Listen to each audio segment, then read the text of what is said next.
right, good evening, everyone. Oh, so many people in the room. Oh my God. Yeah. I need to be silent. I don't know if He told me. you're read into the record, I need to take it down. Let's read what? You're gonna read the slides, the agenda into the record. Okay, and then we're after good to the take it last down. slide, Yeah, take it down, perfect. And you guys are keep us the agenda. All right. Yes. All right. Sorry, everyone. We have some new procedures that we're trying to follow. So, good evening, everyone. Thank you, everyone, for being here in person. This is honestly, I think, the most we've had in person, at least since I've been on this committee. So, welcome to the Youth and Education Committee of Community Board 11's February meeting. This meeting is called to order at 6:32 p.m. My name is Asher Rodriguez. I'm the chair of this committee. All right. Before we begin, a few ground rules. No one may speak until granted the floor. CB11 members, if you have a question about board business or wish to make a motion, please raise your hand and wait to be recognized. Members should not engage in a back and forth discussion. The chair will recognize the next person to speak. The chat should not be used to discuss or pose questions about agenda topics. All such remarks should be made on the record. Please keep your questions and comments brief and on topic to the discussion. Members of the public, if you have a question or comment about the subjects on the agenda, please raise your hand and wait to be recognized. So now, I'm just gonna read the agenda, into the, the roll, sorry, my bad. Fernando Alvarez, Present. Dave Giordano, Present. John Green, Here. Kira Jerez Olson, She's on her way. she's getting marked absent for now. Yeah, James Kemp, Present.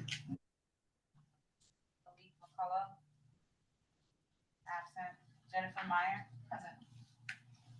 Jessica Morris, absent. Tanya Phelps, that's it. Asher Rodriguez, Present.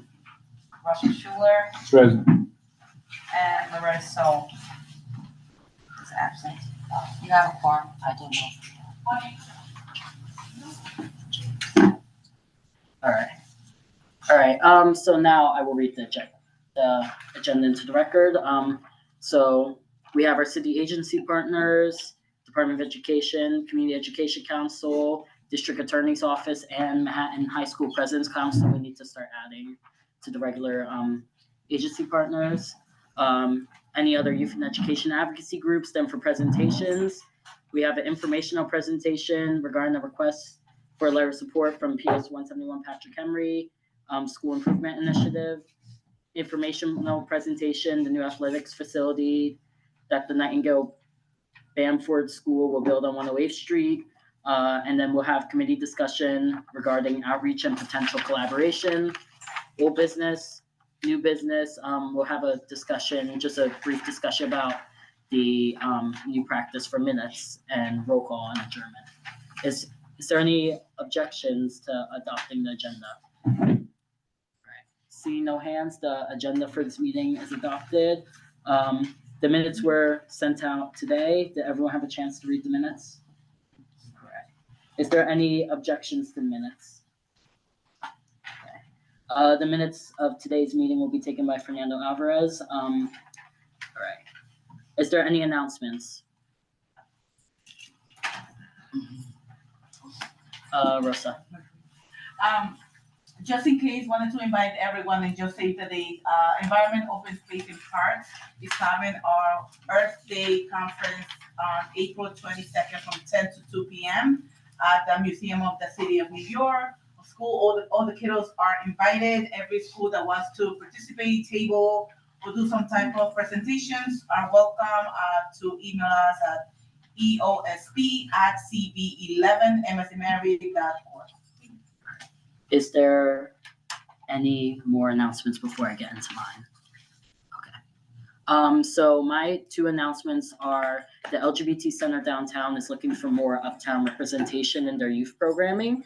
So they have a choir for ages 13 to 24, which every choir member gets a Metro card to go to and from, and they also get free meals. And they have performed with Pentatonics actually recently, which was awesome. And they also have a few paid internships open. They have it's called the Ready Social Justice Internship, which is for high school and 8th grade students, where they can earn $250 to go to a few sessions, and then they hold on an event at the end. So I've been to a couple of their events and it's awesome. So, and they're also doing some stuff with the National LGBT Archive for older high schoolers. So, yeah. Is there any other announcements before I continue? All right. Seeing no more announcements, we will now get into our informational updates. So I'm gonna first go to Dr. Christy De La Cruz. Is she on yet? Okay. All right. So we'll skip Dr. Christy and come back to her. Is there anyone from CEC4 on? Kiara might do that when she gets here. Is there anyone here from CEC5? Okay. All right. Is there anyone here from the district attorney's office? I saw an email from them. I'm not sure if they're on. Hi. Oh, okay. Hello. Sorry about that. My laptop was a little weird. Hi everyone. I'm Brianna from the Manhattan DA's office. I'm a youth and education coordinator. I've attended a few of these meetings and talked to a few, but just in case you haven't met me yet, I cover Manhattan North, so that'll be Upper West Side through Harlem and Washington Heights and Edgewood.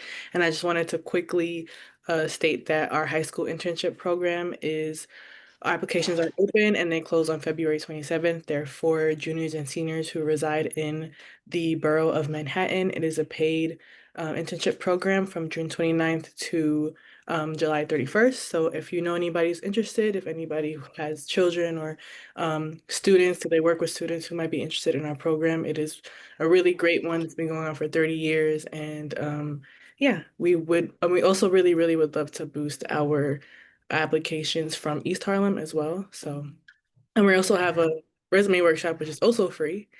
It's on February 20th. So if you know anybody who might need help with their resume in order to apply for a program, they can come to that as well.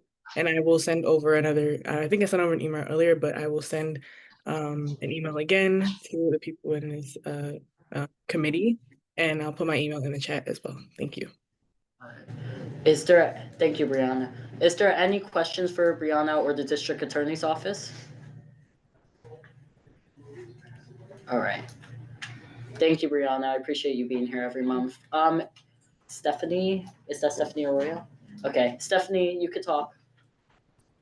Hi, good evening. This is Stephanie Arroyo. I'm calling, sorry. I'm here. Sorry I couldn't be there in person, guys. But I am the representative for Assemblymember Eddie Gibbs's office. Just here to make sure that I get all the information to bring it back to the Assembly member. I do want to make sure that I let you guys know that the Assembly member does have mailers on Mondays where he asks constituents to come in. We're asking for volunteers to come in to do help us with our mail that we get from prisoners and people who are incarcerated. And we also have our Friday forums where we ask for constituents to come in, people from the community to come in and give us advice on any legislation or any legislation that they would like to see or any community initiatives that they would like to be a part of or they would like to see the Assembly member push forward. And I believe we also have a Blue Zone event that we're going to have soon where we're going to celebrate because this is the 250th year of the United States of America being a country. So we are also celebrating in the coming weeks, in the coming months, we're going to be celebrating the Blue Zone breakfast where we're celebrating centennials who live in East Harlem who are over the age of 100 years old. And that's it. I'm here for you guys if you need any assistance or anything. I'm available. Our office is located at 55 East 115th Street. The office number is 212-828-3953. And I am Stephanie Royal, here to help you guys. Thank you. Right. Thank you, Stephanie. Is there any questions for Stephanie Arroyo and Eddie Gibbs' office? All right. All right, seeing no questions. I'm not seeing any on the Zoom. So, all right. Dr. Christy De La Cruz has joined us, so I thought we would go back to her.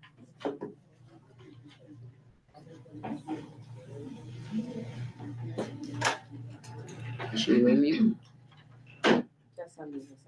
All right. Dr. Christy, are you able to mute? I was Okay. trying to unmute myself. Sorry, I was having a hard time. Hello, everyone. I see Patrick Henry Prep there. So excited. Happy Tuesday, everyone. I apologize for my delay. We were actually hosting a hands-off training.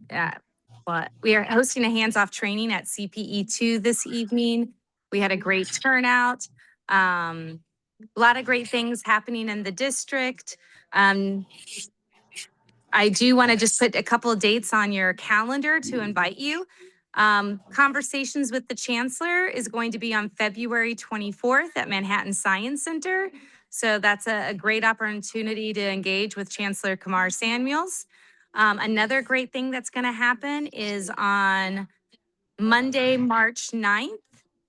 We are hosting the citywide Civics for All conference. At this event, all of our students or all of our schools will have at least one trifold and present, and it's going to be really led by students. And we're going to have some of the young lords and other activists in the community join us for that day. And then March 11th is our town hall, our Chancellor's Town Hall, those two events will be at the Tito Puente campus. I just really want to thank everyone in the community. Tomorrow is our CEC meeting, and it starts at 6 o'clock, and I'll have a more robust update. But that's really where we are right now. It is Respect for All. Black history is American history. There's so much great things going on in the district this month. And I know that I can't wait to hear from our Patrick Henry Prep students and community, because I know that our goal is to really create global citizens and young people that stand up for what they deserve and their rights. So thank you. And thank you, Community Board 11. Thank you. All right. Thank you so much, Dr. Christie. Is there any questions for Dr. Christie? All right. All right. Thank you so much. I will hopefully be at the CEC meeting tomorrow, so I'll see you tomorrow. So those meetings are open to everyone. So if anyone wants to attend one, it's very good to. Hey, Christy. Yeah. Lacey, are you gonna give the CEC4 update? I was told by Claire someone was getting sent. I wasn't sure who. I was hoping she would too, but since I'm here, hi everybody. My name is Lacey. I'm the second vice president of the CEC4. I'm also the D75 representative. So today, me and Caleris was at the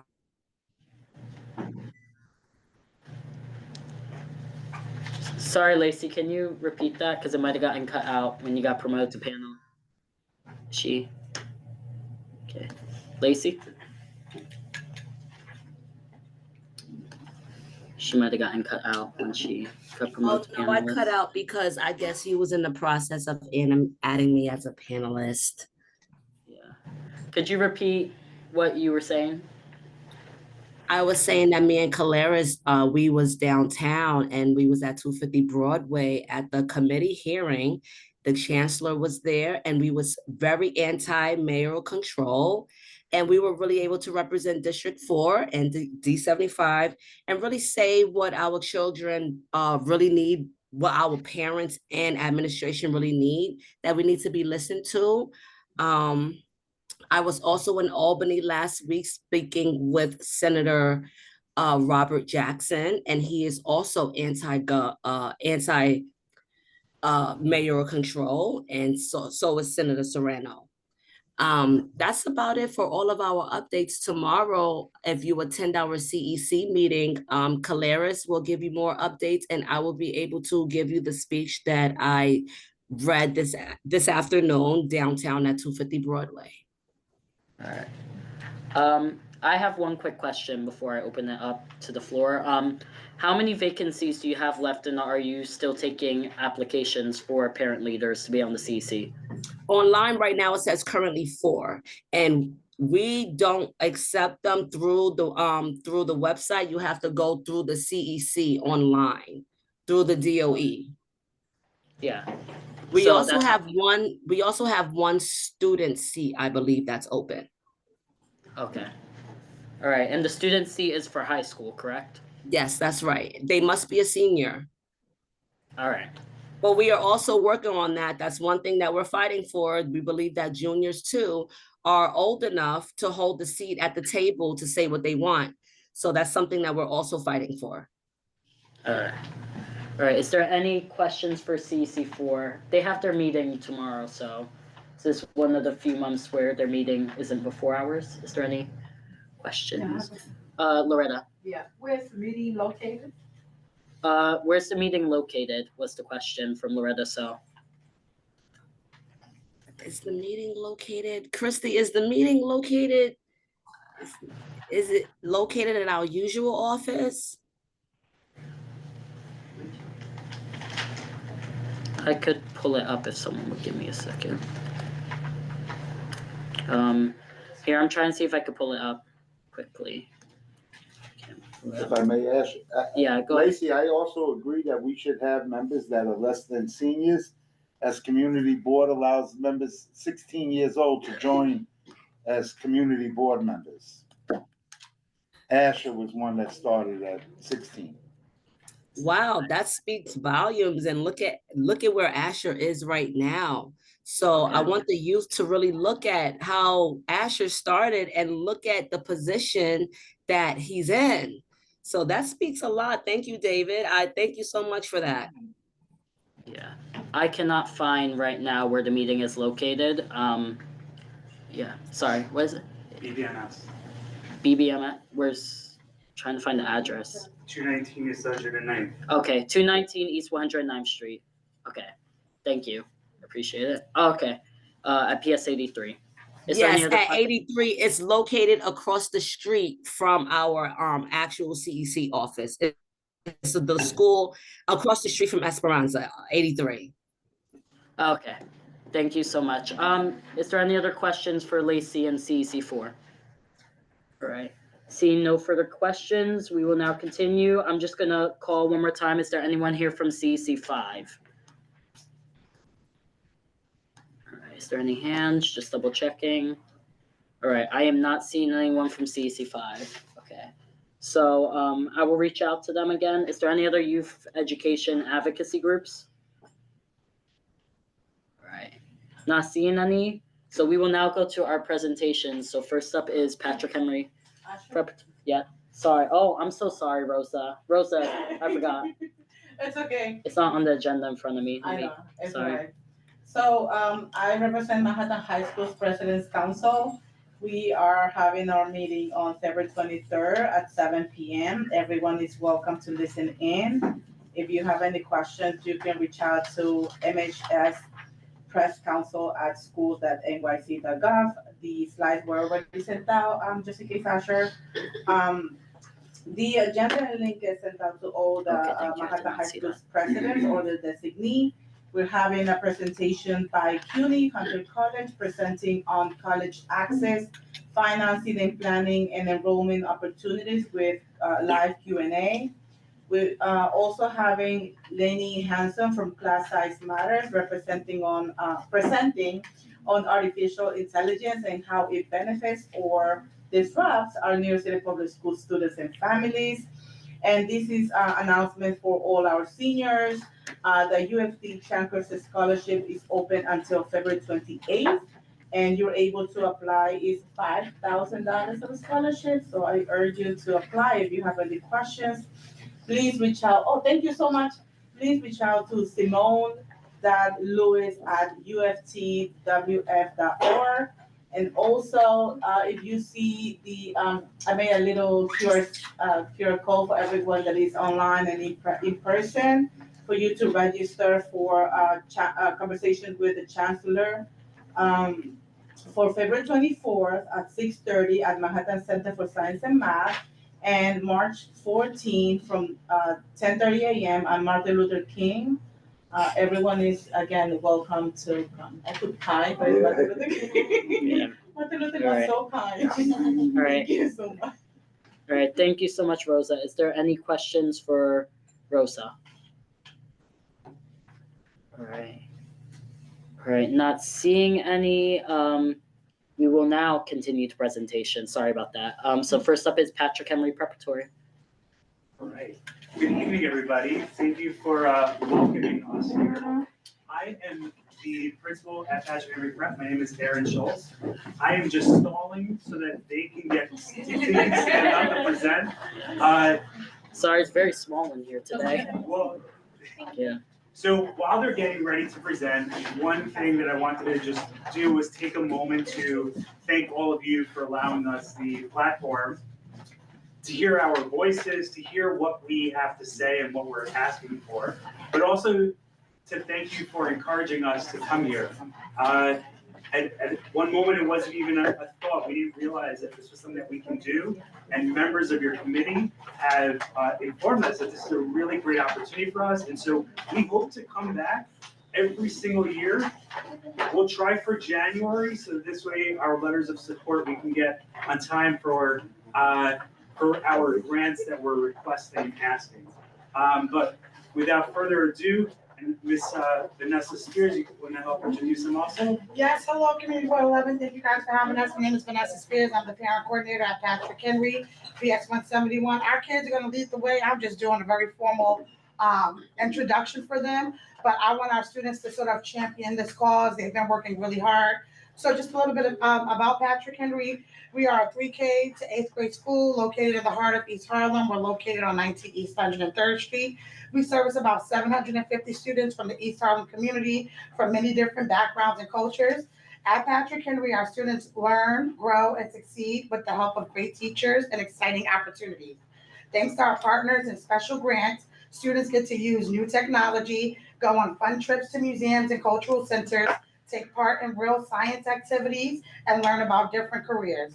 All of this helps learning feel fun and meaningful, both inside and outside the classroom. Today, our students are here to request a letter of support from Community Board 11 for some few classroom upgrades. Some of these ideas, they come straight from our students, straight from our student council. So I'll have our seniors, we have a variety of grade bands represented here. I'm gonna have a seat, but I'll have our seniors sort of start. Erica, if you can lead the way. Hello, I am Erica Enriquez, and first of all, thank you for the opportunity of letting us up here. And I am in the 8th grade. I attend to PH 171, and we are our school teachers 3K to 8th grade, and we are here to looking for a letter of support for to improve students' overall health. Sometimes it's too cold to go outside, so it would be beneficial for most of the students to have a place where they could exercise without passing through the cold. And it's sometimes dangerous like outside of school, so this could also help students prepare for high school and focus on stress management. Thank you so much for your support, and thank you for listening. Hi, I'm Humara. I'm in 8th grade from PS 171. We are generally grateful for this opportunity you guys have brought us. Further ado, we are looking for a letter of support for a few school updates, one of them being the cycling studio. Cycling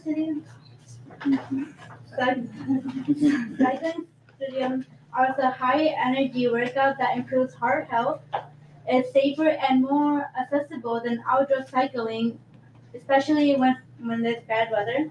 It appeals to students who enjoy group fitness and music drive workouts. Help students build endurance and confidence in a fun, motivating way. Thank you for your support. Rosie. My name is Rosie. I'm in 4th grade, 4308, and one of the things I love most about Patrick Henry Prep is the teachers and how kind everybody is. And thank you for letting us speak here and ask for support. We are looking for a letter of support for a podcast studio. These are some of the reasons we should have one. It lets students explore creativity through podcasts, interviews, and storytelling, too. It supports classes such as English, media studies, journalism, and media production. And 3, it builds real-world skills such as public speaking, audio editing, and media production. I would also like a podcast studio because I can make stories and share them. Other kids like me have a wild imagination and would like to share their stories. Thank you, Parker. Hi, my name is Parker. I'm in 4th grade, and my life is women of clubs meet at a special club in Jackson. We're looking for a letter of support for yoga and advanced yoga. This provides a calm space for mindfulness, stretching, and stress relief. This supports dance clubs, performing arts, and physical education programs. This helps improve flexibility and focus. It's good for sports, stretch, and play games. You want to switch to Rosie or have Dr. Holt? Our only guide today. Hi, my name is Keith. I'm in fourth grade, and something I like about Patrick Henry is the variety of food that we have at lunch for different kids of all cultures. We are looking for a letter of support for a fitness room. It gives students a place to exercise before or after school, encourages healthy habits, helps students who are on sports teams, gives students another way to do PE, gives a space for more students to exercise. I'm excited for a fitness room so I don't have to go to a public gym. Love it. Thank you for listening and having us. And then last but not least, if we can have Soda and Kylie just talk a little bit about your leadership roles as student council. Hi, my name is Soda, and I'm in the 4th through 6th student council. And in student council, what we're really doing is like we want to make sure that everybody in the school is participating in like what they want the school to do better, like what they want the school to have, like certain stuff like what they said, the like the gym, the fitness rooms and stuff like that. And in student council, we are also focusing on helping students that don't have, like their parents don't have enough money to support them with like hygiene. So we're making a hygiene basket where we will go out to certain stores and like places so that we would get, we sent them a letter so that they would give us products that we can put into a basket for every single class to get. And we will refill them every time they send. Kylie, anything you want to add about student council? Hi, my name is Kylie Rose. I'm in 5th grade, and what I want to add about student council is we try to make the school better and like have negativity and stuff. We try to fix what's wrong about the school, and we also try to make the hygiene basket for others who can do hygiene at home and they don't have the stuff for themselves. So we're making a hygiene basket for other kids that can't afford or do hygiene products. So as you can see, Patrick Henry is really student-led. We added some visuals. Take a look at the visuals. You guys worked really hard on them just to give you some idea of what they were talking about. And that's a wrap for Patrick Henry. Thank you to our students.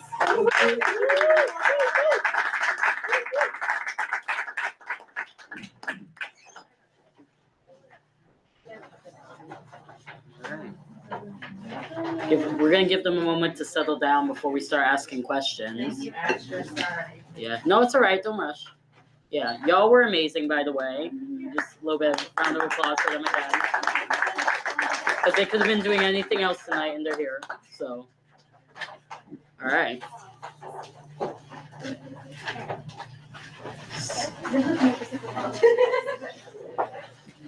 Thank you.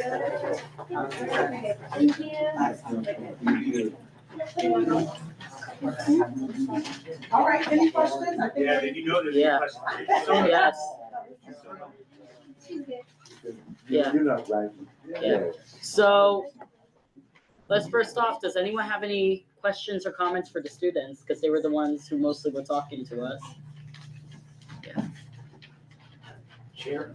Yeah. Oh, sorry, yes. May I ask a couple of questions? It has to go to Yeah, committee members. committee and then you, yes. Yeah. Any committee members? Well, I mostly want to say, yeah. So you guys are wonderful. I was just like blown away from your level of confidence and for you taking out your time being here. So I'm very interested in the needs that you are requesting a letter of support from. However, if you had, because you had several things, right, that you addressed, but if you all could come up with, the first thing, the most important thing you really wanted, what would that be? What would supersede, everything for you guys? Should I go to the seniors first? Okay. Yeah.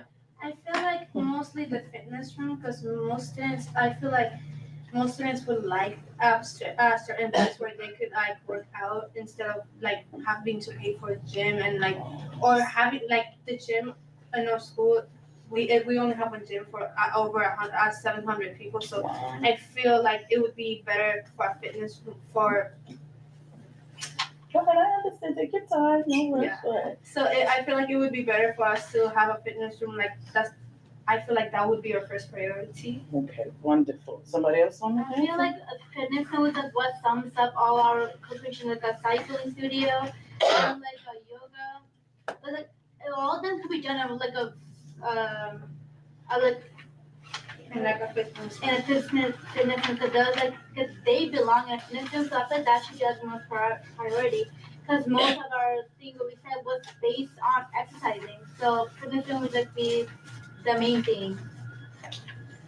In my opinion, I think that the hygiene basket would be more important because some children cannot afford stuff like hygiene, and it's very important for hygiene as we're growing up. So I feel like that would be more of a priority for the kids who can't afford it. Where would y'all put the hygiene baskets? I'm not sure if you mentioned. Yes, We're putting it in like each classroom, so each classroom has one basket, and like every time it's like empty, we would fill it. Okay, and it will be like deodorants and like some age appropriate things like the older grades. It'll be like feminine product. Okay. Yes. Is there any other questions for the kids? Well, I suppose I have a question for the adults. So you guys are applying for grants which will be strengthened essentially by letters of support? Correct. And they're all separate grants? Or which ones are? It's gonna be a Reso-A grant that we're applying for. It's a great question. So let me just try to clarify what we're looking to do. First of all, the students all share their opinion of what they felt would be their priority. But in the beginning of the year, following the theme of the participatory budget, they actually ran an election to see what the greater school's voice was. And it did fall within the exercise and fitness. We reached out to the SCA, School Construction Authority, and we received a quote of roughly $250,000 to convert a room that can be somewhat of a multi-purpose. We think we could stretch the dollar on what materials go into the room. However, the room does have to be, the floor has to make sure that it's got the, and sound and everything else. So to do a rental for that, we believe we can add materials into the room and we can achieve more than just the one room. So if we got just one fitness room as a, let's say a spin site, a studio, we actually believe we can furnish that over time with additional things and it can be moved over to the side of the room. I have just a logistical question because I look at a little bit of the whole picture. So you guys are a very big school and you have a lot of students. How would y'all find the space for this? Is there like already existing space available? Great question. Yeah. There is existing space. There is a room that was a technology room that students were going to specifically to use desktop Macs. Thanks to your support and those of elected officials, we have now laptops in each classroom. And so that room is somewhat underutilized. And that would be the room that we're looking for. Okay. And just with like thinking ahead, because this is something I'm thinking about, that wouldn't affect necessarily classroom size, like as that's going on, like you won't need that extra room in the future for, okay. All right. Could this be something that you do through participatory budgeting as well? I mean, or it's not really capital, right? Yeah. It's kind of iffy. But they give you a round number. And by the way, we're asking for the support to cover everything because we're going to go to everybody to get more. We're not going to forget the upgrades to the basketball hoops that Mr. Schuler has been helping us with. And we're not going to forget about the bathrooms as well. So we're adding, that's why we're looking for a global letter of support that these students have all helped with even last year. The problem with like global letters of support, sometimes it could be a little bit, sometimes they'll come back to you and say it's a little too broad. So I just want for y'all to know that, yeah. We're open for your recommendations on how we can refine the letter of recommendation from the community board. Is there any other questions for Patrick Henry? I just want to say it's very nice to see young people come and present. We encourage it. Yeah. Just for disclosure, two of my daughters attend Patrick Henry. And I have conversed with Angel in the past. I am able to vote because it's not a personal gain to me or mine. It's for the students of the school. Again, I think, just clarifying our process, we take a month Yeah, to I was about hold to- them, I was and we about to come say back that, and yeah. we vote on it in the following month. But again, it's amazing to see young people. One of my daughters is in the 4th grade, Ariana, as your 4th grade is. Look, oh. It's a small world in East Harlem. And we all work together. And so we thank you much for coming and presenting. Do you have questions for us? I don't, but I also want to thank our parents that came here to support Yes. us as well. So, if there's no further questions, sorry, yes. Rosa, yeah. Sorry, I have a question. Principal Scholes, when do you need a letter? We are gonna, as soon as we can get a letter, that would be great. Resumes are closing February 18th. I know it's a tight turnaround. We still have your letter from last year, which don't include these specifics. It's within a year of when we received that letter. Hopefully that will help. But being on the agenda here is also helpful for us. If we can get something, that would be amazing. If we get it before the resume grants are closed. It can be done. I'm trying, I honestly, I'm trying to stick to policy with that because I don't want necessarily, this isn't anything against anyone. I don't want it to become a habit of me making the committee vote on something right away, because that's not necessarily fair to other people who have shorter deadlines. We could get you it by March. I just don't necessarily want to have the committee take a position, especially without the whole committee here. Yes. I'm sorry, because I remember like you guys come every year now for a couple of years, now maybe the 3rd year now. It has been done before, and this is like a rush kind of situation, one of our amazing schools. Again, my kids also went to that school. It's up to obviously all of you guys, because I'm not a part of the committee, Well, but you guys are able to do it. no, so actually, it really would be up to the chair of the board, because the chair of the board would have to call an executive meeting to be able to vote. I mean, that's the process. Yeah, that's. Because you need it before we actually meet as a full board again. Yeah. If it was needed before the full board met, we could vote on it tonight and then vote on it in full board, but the only way that it could pass by that time, at the 18th, I would suggest next year come in December, so it gives us. Oh, yeah, could I? Yeah. I'll see what I can do. Right, and me. They're talking about me, so. Right. I'll see what I can do. I gotta just make sure the meetings, whatever. I guess my question is, Executives the 19th. and I'm just asking for the future. If it's every year, then why wait till this point to ask for it? Why not come earlier? And I would advise that moving forward regardless. Question. Who are you? Who am I? Who are you? Down. And who are you? Well, they know now, the They chair. know now? I don't wanna be the chair right now. We'll see what we can do. I mean, if we're gonna make an exception, it's. I do have an answer to that, actually. It was, while we were waiting for all the applications to open, they were very much delayed this year due to the change of ranks. And it was a very short turnaround for us. But I will agree, as we look at every single structure in our school, including calendars, we set them up before the school year ends. We are most definitely going to be organizing this onto our calendar to have. You recommend December, we'll shoot for December. Executive is the 19th. And it gets you in before the discretionary money goes. And they do what they wanted early in the year, so thank you for the feedback.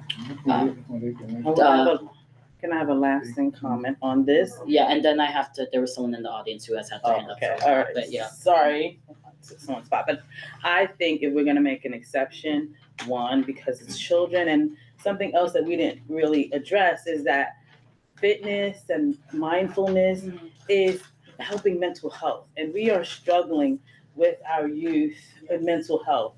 So I just think it's a priority because of what is going on in our city right now. I'm not even going to the country, I'm just talking about our city.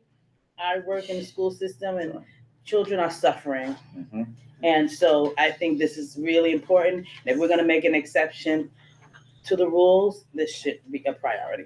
This is just my Well, it's an opinion. exception to the practice, and let's clarify that, not Okay. to the rules, because Yeah. we're not breaking rules. Okay, Yeah, okay. practice. The practice that we have. Thank you for the clarifying I that. think it's Thank you. important. Okay. I'm gonna take 2 questions from the audience, and then I'm gonna have us take a position on this. Yes, sir. Thank you, Chair. My name is Paul Thomas. You guys have tremendous resources available to you at multi-levels of government. So right now, in the state assembly and the state senate, members, their respective members are putting a capital priorities together. If you have not done so, I strongly recommend you reach out to Assemblymember Gibbs' office, State Senator Solano's office, and submit your capital, and if you have expense needs as well to them. For the past 4 years, the state through DYCD, or for sports betting money, offers grants to youth organizations that speak to wellness, and that's a mixture of capital dollars and expense dollars. It's an RFP process, but you could apply and we could get you more information. Secondly, there's an organization that's actually I work with called Laureus USA. They are a worldwide national foundation that gives foundation dollars to efforts just like this. So I'd love to be a resource to you and give you my information later and get you eventually to apply. For process, you're right about Resolay, that deadline is in February, but for state capital dollars, members don't make that decision until the summer.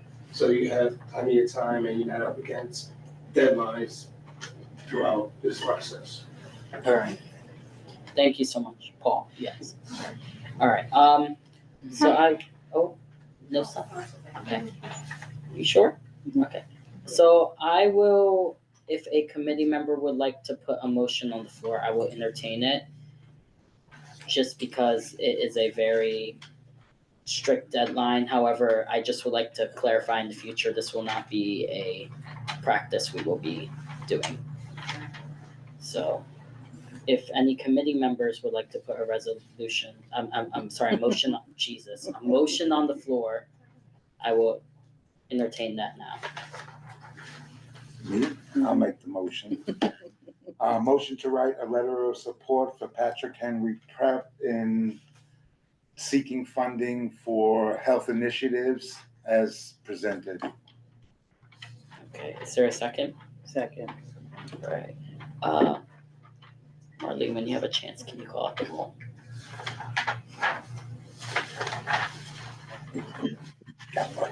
Fernando Alvarez, Yes.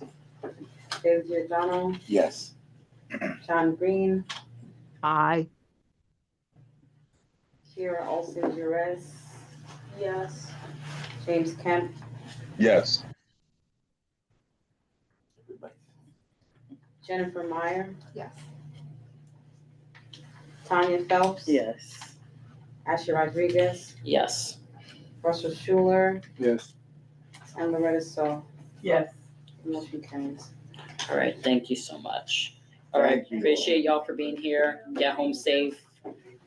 December's agenda. Don't use tonight as an excuse to show up late tomorrow. You mind just explaining what just happened? Okay, so we just voted on we will be basically sending over a letter that our board chair signs over saying that we recommend to whoever you guys are applying to funding for, that we recommend that you guys get funding. This It is the doesn't first necessarily step promise, in the but approval. yes.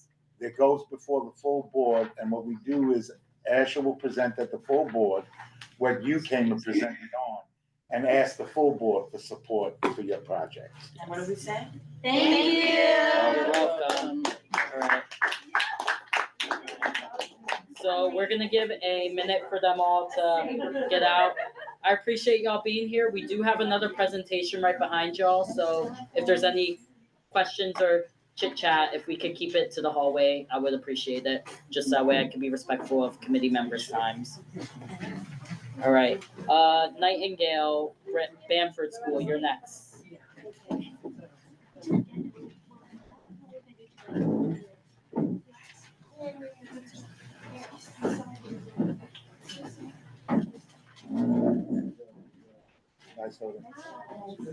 Bye, Soda.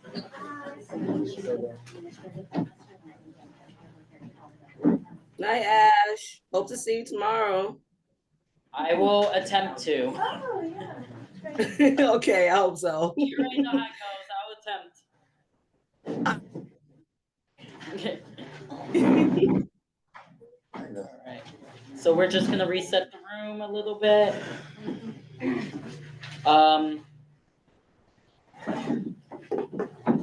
Okay. So. Are you ready? Just give us maybe like 2 seconds. If all committee members could sit at the table, I would appreciate it, just so that way it's not too much of a, just so we can all see. Yes. All right, thank you. Hello, Loretta. Okay. All right. Nightingale, Bamford School. Awesome. Thank you so much for having us today. My name is Azelle Tano. I'm from the Nightingale Bamford School, and I really appreciate this opportunity to introduce myself, introduce Nightingale, introduce the colleagues that are with me here today, and to coincidentally talk about an athletics facility that we're building in East Harlem. So first, I'm the Chief Administrative Officer. I'm joined here by Del Centrone. He's our Director of Facilities. He's been a constant presence at East 108th Street. Our CFO, COO, Genevieve Madigan, is here as well. And our friend from Parkside Consulting, Paul Thomas, is with us here today. So I want to first acknowledge that we're talking about new construction, and that always brings up questions and concerns and feelings, all fair and valid. My goal here tonight is to explain clearly what is in the building, what we're doing, why we believe it's needed for our students, and also how we're thinking very carefully about our role here at East Harlem. So first, a little about. Yes, please. Yeah, Thank you. just tell me. Yeah, sorry, I forgot. So a little about Nightingale Bamford School. We're an all-girls school. We serve 718 students across grades kindergarten through 12th grade. We're a K-12 school. Our students come from across New York City, representing over 100 different zip codes, 27 families of which are from East Harlem. I want to go straight to, we were asked to address questions about financial aid, and I want to share information that's publicly available. Some of the information that was asked, we don't share in that level of specificity, but I'll share what we have. And I think the questions are driven from coming to understand Nightingale's commitment to socioeconomic diversity. And I can say that we are deeply committed to socioeconomic diversity. So I can say from the last, over the last 5 years, about 18% of our students receive financial aid from the school. This year, that means that's 130 students. The total of amount of financial aid that we grant each year is about 15% of our tuition income. So that this year, that was about $7.5 million. And when we talk about tuition and financial aid, we're talking about tuition aid, the cost of attending Nightingale, but we're also talking about the cost to get the full Nightingale experience. So it's tuition, it could be money to buy books that are book fair, it could be money to go to a trip, it could be transportation. So that's what we're talking about, and that's $7.5 million. The mission of Nightingale is to inspire girls to go beyond barriers so that way our students can engage confidently and responsibly in the world. In order to achieve that mission, we believe in infusing our students and their lives and education with meaningful relationships. Because we are a relationship-based school, a lot of our families do not think of Nightingale strictly as an academic place. or a place that imparts knowledge. They think of it as a place where their children grow and thrive physically, emotionally, and socially.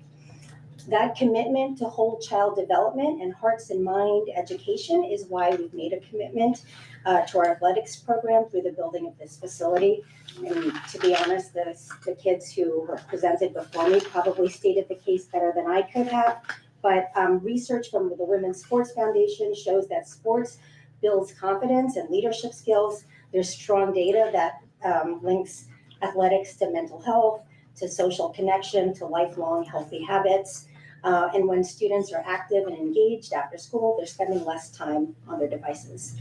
At the same time, just like many other New York City schools, we're struggling with limited access to fields and play space, and that challenge is only getting worse. So this facility is our response to all of those things. It gives our students a dedicated space for play, for athletics, for PE, for lifelong connections, which are essential to growth in both mind and heart. So I want to now share some few renderings of what we're building, and then I know there's questions about community access that I want to address. So next slide, please. Okay, so this is the facade of the building. I don't know if I mentioned it's on East 108th Street between 3rd and Lex. Next slide. I'm going to do it really quickly. So our community members will recognize the blue framing on the doors as a nod to our blue doors on East 92nd Street. We've been on East 92nd Street for over 100 years. That's where our school was founded. So this athletics facility really represents the first time that we're going to be outside of 92nd Street. Next slide, please. This is really the space that has us excited. This is what we think will be the signature space, and it's kind of unique from other spaces of similar athletics facilities by schools. This is a 15,000 square foot turf field. Training, it's going to serve as training space for our soccer teams, our softball and lacrosse teams in the spring. If you go to the next slide, it's also going to be a training space for our squash team. When we were thinking of what should be in this facility, because of all the benefits that I previously mentioned, we really wanted to think about how we're going to drive the most participation and attendance in the building. And so we were focused on high participation sports. And so that's many of those sports happen to be turf field sports. And so we're really excited about this. Next slide. So this is a competition size gym. It's going to be regulation size for our league. And the good thing about the thing that's different about this for us is that it has a 400 seat capacity. And so we're excited to be able to fit more of our families and be more of the neighborhood to watch neighborhood games. Next slide. This would be on the 3rd floor. It's a 3-floor building. It's a practice gym with soft protective flooring for the little kids. It also happens to be the perfect flooring for volleyball, and so our JV and volleyball teams will be training here as well. And next slide. Like I said, we were trying to make this truly a building for all of our students. And so we're excited that we have a dance studio for our dancers with a sprung floor. We're thinking dancing, Zumba, yoga, a lot of movement-based activity. And then the last slide. This is what we call our dollhouse version of the athletics facility, showing all of the things that we want to do and hope to do. So I think the other thing that it shows that on a typical day, we're going to have a lot of kids learning here and thriving here, doing PE classes, team practices, competition, after school athletics. So those are the renderings that I wanted to share. I know this committee cares deeply about the youth in the neighborhood. So I want to speak directly to how this space might also serve the youth for East Harlem outside of Nightingale students. So first, a little background. A few years ago, when we shared our early thinkings about what this facility could be with our friends at East Harlem Tutorial Program, the then CEO shared with us the Aspen Institute State of Play in Harlem report. And that report highlighted just how limited, safe, and reliable play space is in the neighborhood, and that really helped shape our thinking about what this facility could be and what we wanted this project to be for us. We share in the belief that our friends earlier so eloquently say, we share in the belief that spaces for young people really matter. When we announced in December 2024 that we're building this athletics facility, we communicated that one of our goals is to make sure that the facility is a permanent and dependable resource, not just for Nightingale families, but also for the families and children of East Harlem. At the same time, this project is privately funded by our school community. So that means our primary responsibility is to make sure that these spaces fully meet the needs of our students during the school day and after school. So we're working through what community access can look like. We don't have finalized plans yet. That's part of the reason why we're here. I know we won't be able to say yes to every idea, but our intention is to share the space in ways that are thoughtful and impactful and also manageable and sustainable for Nightingale. My job, one of my roles on the team is to make sure that that happens. I can say already that we've been leaning into organizations and partnerships that we already have in East Harlem. So organizations that are deeply rooted here, and that's where our focus has been to date. I'm committed to continuing those conversations so we can learn and understand what it means to be a thoughtful partner. And we're eager to understand from you as trusted leaders in the community where you might have guidance and insight and suggestions as we shape what access can look like. I know I'm presenting to the Youth and Education Committee. I do have a slide on construction timeline, if that's of interest to you. It's really high level. Yeah, I would say, because there's other board members here, yeah. I would like to see Okay, can I that. turn it over to you? Can we next? We're gonna get to it at the end. We're gonna do questions. This is just high level. I can talk to it quickly. In phase 1, phase 2, phase 3. Phase 1 is the site work, which is happening right now. That's the site work foundations, getting all of the steel ready to go. Phase 2 will be the shell, superstructure, getting the piece up and getting the building closed in. And then phase 3 is the finish, right? Once you get enclosed, then you get to start to make the facility look like those pictures that were there. So the timing is there.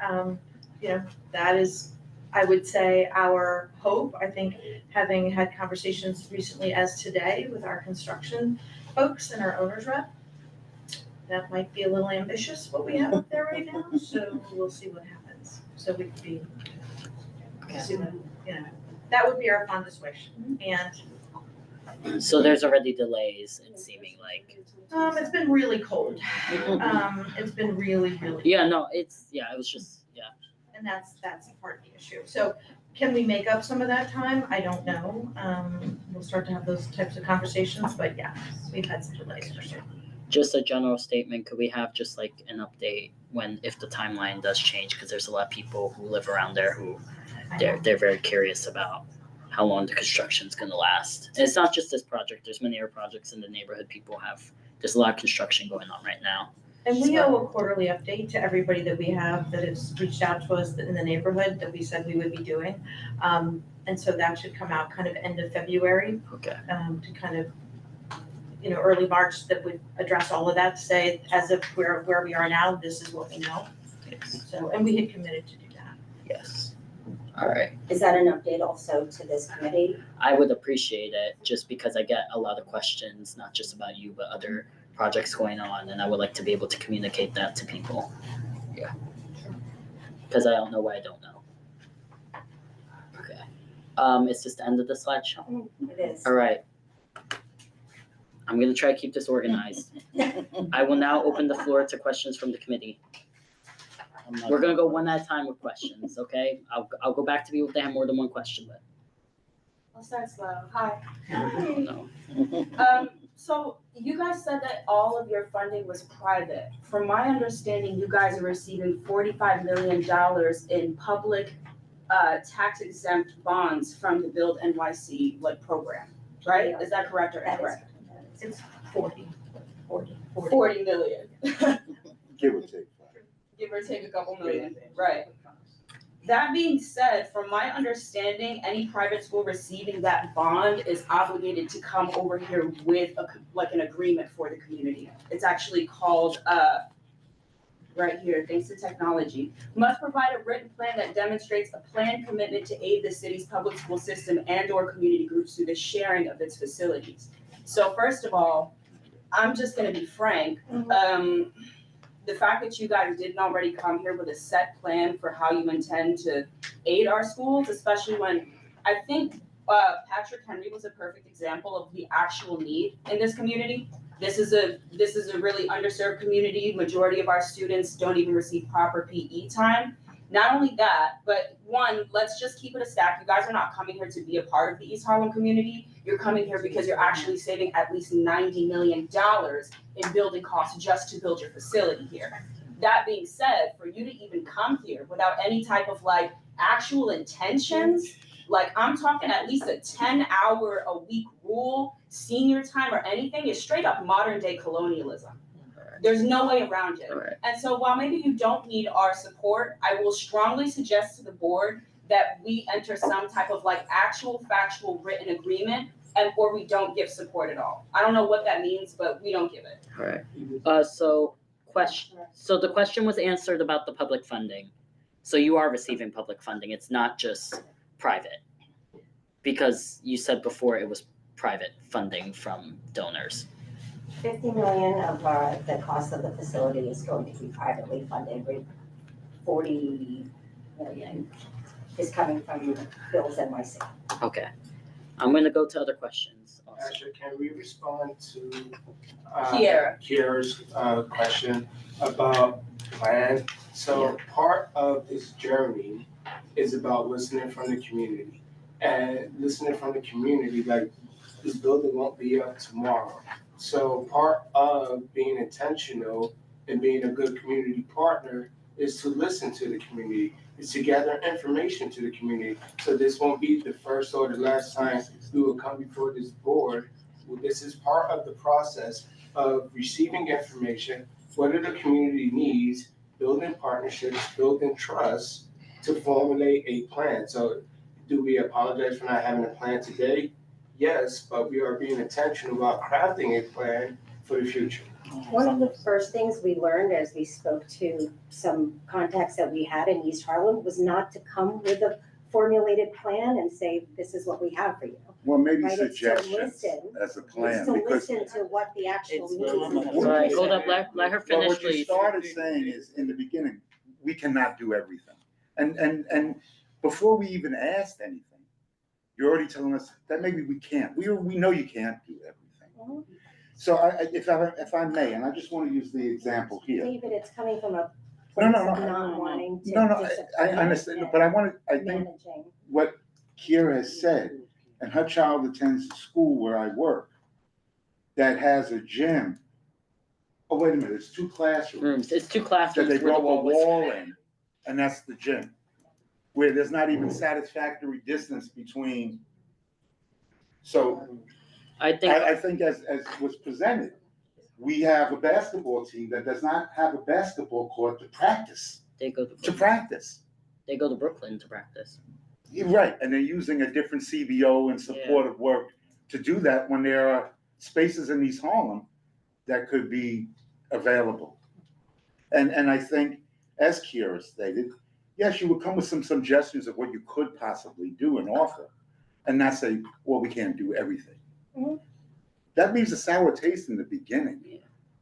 Just to give. And again, we have not had, when you first came to the board and was announced, it's over a year that we've asked you to come and present here. So I would think in that time, as some of the things were raised and some of the concerns, that you would at least come with some ideas of things that could be possibly offered. Because what I see there, that could serve this district as opposed to one school. May I speak? For some, just related Let me just to, ask, I want to clarify, I'm sorry, Ash. You said of the scholarship money, 15% of the, was 7 million. Can I speak? Yeah. just gonna give a clarifying number because this has been brought up before. It was brought up with another organization talking about tennis. I did get the numbers. About 50% of our schools don't have actual gyms in District 4. That would qualify like square foot wise as actual gyms. So. Okay, so I'm gonna speak from a personal experience. What I heard you and I heard this, and so I have two daughters and a son that all went to independent schools. So roughly the tuition for these schools are running $70,000. That's like been circulating. So now you're coming into the community, and I'm just gonna tell you, I had a daughter, Chapin, Hewitt, Browning, so I know this community, right? So another concern of mine, as Kiara has mentioned, you're getting very wealthy people who don't actually ever come in contact with this community. And I know it because I lived it, 13 years each child in these environments, right? So now you're coming in, you're bringing a different dynamic into this community. And so as others said before, so now you're coming into us with a different community who do not interact with us, and then you're not coming with a plan to serve the community. So now my concern is, how are we gonna be welcome? Because there are other schools that have gyms. My niece is at Spence, they're all on the Upper East Side. So they're all kind of integrating with the same community. This, and I think Dwight has a space over on First Avenue on 1199. But other than that, this will be the second school that's coming in and it's like kind of in the heart, right? Because First Avenue's all the way over there. You might not have to integrate, but you're talking about Third, Lexington, that's the heart of East Harlem. Yeah. That's the heart of East Harlem. And so my thoughts are, I don't want this community, and I got very good friends who are currently at Nightingale, right? So I against Nightingale. But I don't want people coming in our community, you're not servicing, and then maybe even treating us a certain way. So that is very, and I know, because when it was play date time, people would say, we're not coming above 96th Street. I lived that. And I'm coming frank, so you're not coming from a person who doesn't understand the culture, very parent, very involved. So I've heard and seen it all. So this is very, very concerning. And I do agree, if you're gonna come in, you need to help this community. You saw the presentation from the children. And I had to work in Harlem, I don't work in East Harlem, and had to see the vast difference. And it would break my heart when I worked, and then I was picking my children up and know that my students couldn't even get scraps. Yeah. It's heartbreaking. So I'm concerned about the community. I'm concerned about our little kids walking by and saying, look what they have. And look what I have. And then the parents will say, come over here, don't touch them or don't play with them, because that's the reality. I don't care what anybody says, I lived it. I lived it. Okay, so I just had one daughter just graduate 3 years ago, so this is still fresh for me. So I'm just gonna leave that at that. Thank you for sharing that. I don't want to I don't want to invalidate your truth. I want to say you don't know us, and all I can give you is our intention. I will say there's a lot of potential, like you said, in terms of what we can do here. My wariness in trying to share that early is I really don't want to disappoint. You're right. There is a lot of we can do in the community, and that we've stated from the beginning that that's an intention of ours. But for me to tell you what those things are without having heard from you what you think they should be also doesn't feel like the process that we want to. I just want for you to know, historically, we've heard potential on a lot of projects, and then we get shorted out on. And that's what a lot of, whether it's housing, whether it's CBOs coming into the community, different, like we've been shorted out of many different things. That's where a lot of the frustration is coming from. And hearing the word potential is a little bit alarming when this was brought to us, which I'm gonna be honest, sprung on us like a year ago. Because that's very much how it was. I found out about it in the full board meeting. And slated to open in fall 2027, if I'm not mistaken. Yes. Yeah. Right. I saw Fernando's hand a while ago. Jennifer, Kiera, I'll get back to you eventually, but I saw Nosa and Adem. Okay, so if it was possible to build this facility closer to your school, south of Madison Street, it would be getting done there, correct? I don't know, well, we looked at a lot, we pride ourselves on being a city of the city. And so we looked at what's walkable from Nightingale, where actually also we have transportation options, but we looked at what's walkable. South, north, Yeah. west. So if it's walkability, it would be closer. Something closer would be less walkability. Yeah. But just, I don't, you know. yeah. That's No, I'm just saying. assumptions about what these spaces are, but. It's a nice piece of land and it's available and you guys have well within your right to do something like that. My question was about, you mentioned East Harlem Tutorial as a potential partner. Well, we've known East Harlem Tutorial Program for many years. Our students, they'll be there tomorrow tutoring some of the kids there. We've done that since 2014. We do an annual coat drive for them. Our board chair knows Billy Ron, that board chair, so we have a long relationship with that program. Have you reached out to any public schools? Early in the process, we know Susie Orr from Park East High School, and we talked to her and wanted to understand, as the founder of East Harlem Pride. And so we talked to them early to understand, to hear more about their needs. We have relationships, and that's where we started from.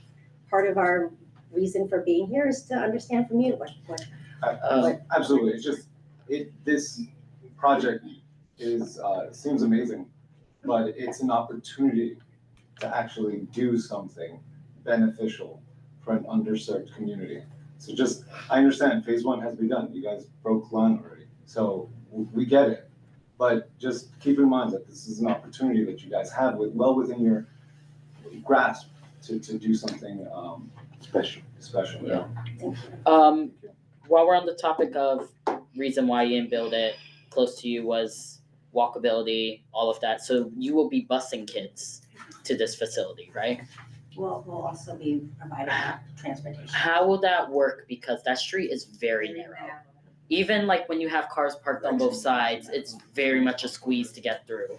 So how will that, will there be like, will we lose parking spots on that block during certain hours? Because that's a very residential area and losing parking spots could be a little bit. And what's the hours of operation will be for the school? I can talk to a little bit I joined Nightingale at the end of July. Can I interrupt? Could you let them all introduce themselves? Because I don't know if we know who we're talking to. I think he did say. She did. Yeah, Exactly. Formally, like introduce yourselves. It would be helpful. And how you're, okay, yeah. Or you don't have to. Yeah. No, I mean, if they don't want to. So once again, I'm Zell, I'm the Chief Administrative Officer, and my role with with this project has really been to try to build those community relationships, which is what, I think I tried to reach out to you.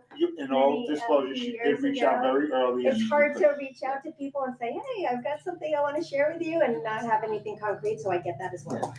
It's also just, at least like the stance that I have here is I will not meet, just so the committee knows, I will not meet with an organization one-on-one without them having first present to the committee. That's not what I'm trying to do. So that was honestly where that came from. So wonderful. Jeff? I'm Del Central. I'm Director of Facilities with the building, so I'd be responsible for some of the communications to any issues that we have in the area. That I'd be the mediator between the construction team and Good evening again, Paul Thomas with the Parkside Group. I'm the consultant that is in working with Nightingale to engage the community at large. And I'm Genevieve Madigan. I am the Chief Financial and Operating Officer, and kind of oversee essentially the construction with Dal and his team, as well as on the financial side of the school. Okay, so who was I on? I was on Jennifer. She Oh, no. she was gonna No, answer. sir. Yeah, no, sir, yes. No. No, She was gonna answer. Oh, sorry, I was yes. gonna answer parking. Sorry. So the question on the busing right now is basically what would happen is, the buses would come down, drop off, and keep on going. There are realistic though. It's what we do now at the schoolhouse. I mean, it's what we do on 92nd Street. There's no parking. And Right, no but bus she is a different end. Yeah. 92nd Street. Well, I'm not gonna say, I'll talk after the committee, because I got plenty of questions. So That's one. we have to come down, we have to drop off, and we have to keep going. Well, our question was about the parking, and I think the fact that you first answered busing speaks to y'all's entire energy entering this. No, I thought that was the question I asked about busing. No, the question was about parking and the effect the busing would have on the community, not about what you guys have planned for your students and how you're getting them to and fro. Because the reality is, I knew that you guys would be transporting the students because you're not gonna have your students walking all down Park Avenue to 108th Street. Well, let me clarify let me make sure my question, isn't getting, let me make sure my question isn't getting misconstrued. Because, just schools in general, when school buses stop, sometimes it's also a very thin street. I'm more thinking, will the buses fit? Has there been a measurement to make sure the buses will fit without necessarily having to get rid of some of the parking? Is more my question. Because I know schools use busing, but I'm saying because that's a very narrow street and it's a little bit more narrower than other streets in the neighborhood. Will the buses fit without having to necessarily get rid of some parking spots is my main question. Actually, I don't think we are equipped to answer that question tonight. Okay. When we talk about operations, this is 2026, and like. It's a year away. It's a year away, but respectfully, like, these are conversations that will evolve quickly over time. So we hear your question, we will take it back to our construction team and respond with a correct answer. All right, thank you. That's just a concern to bring up then, like it's a very narrow street, yeah.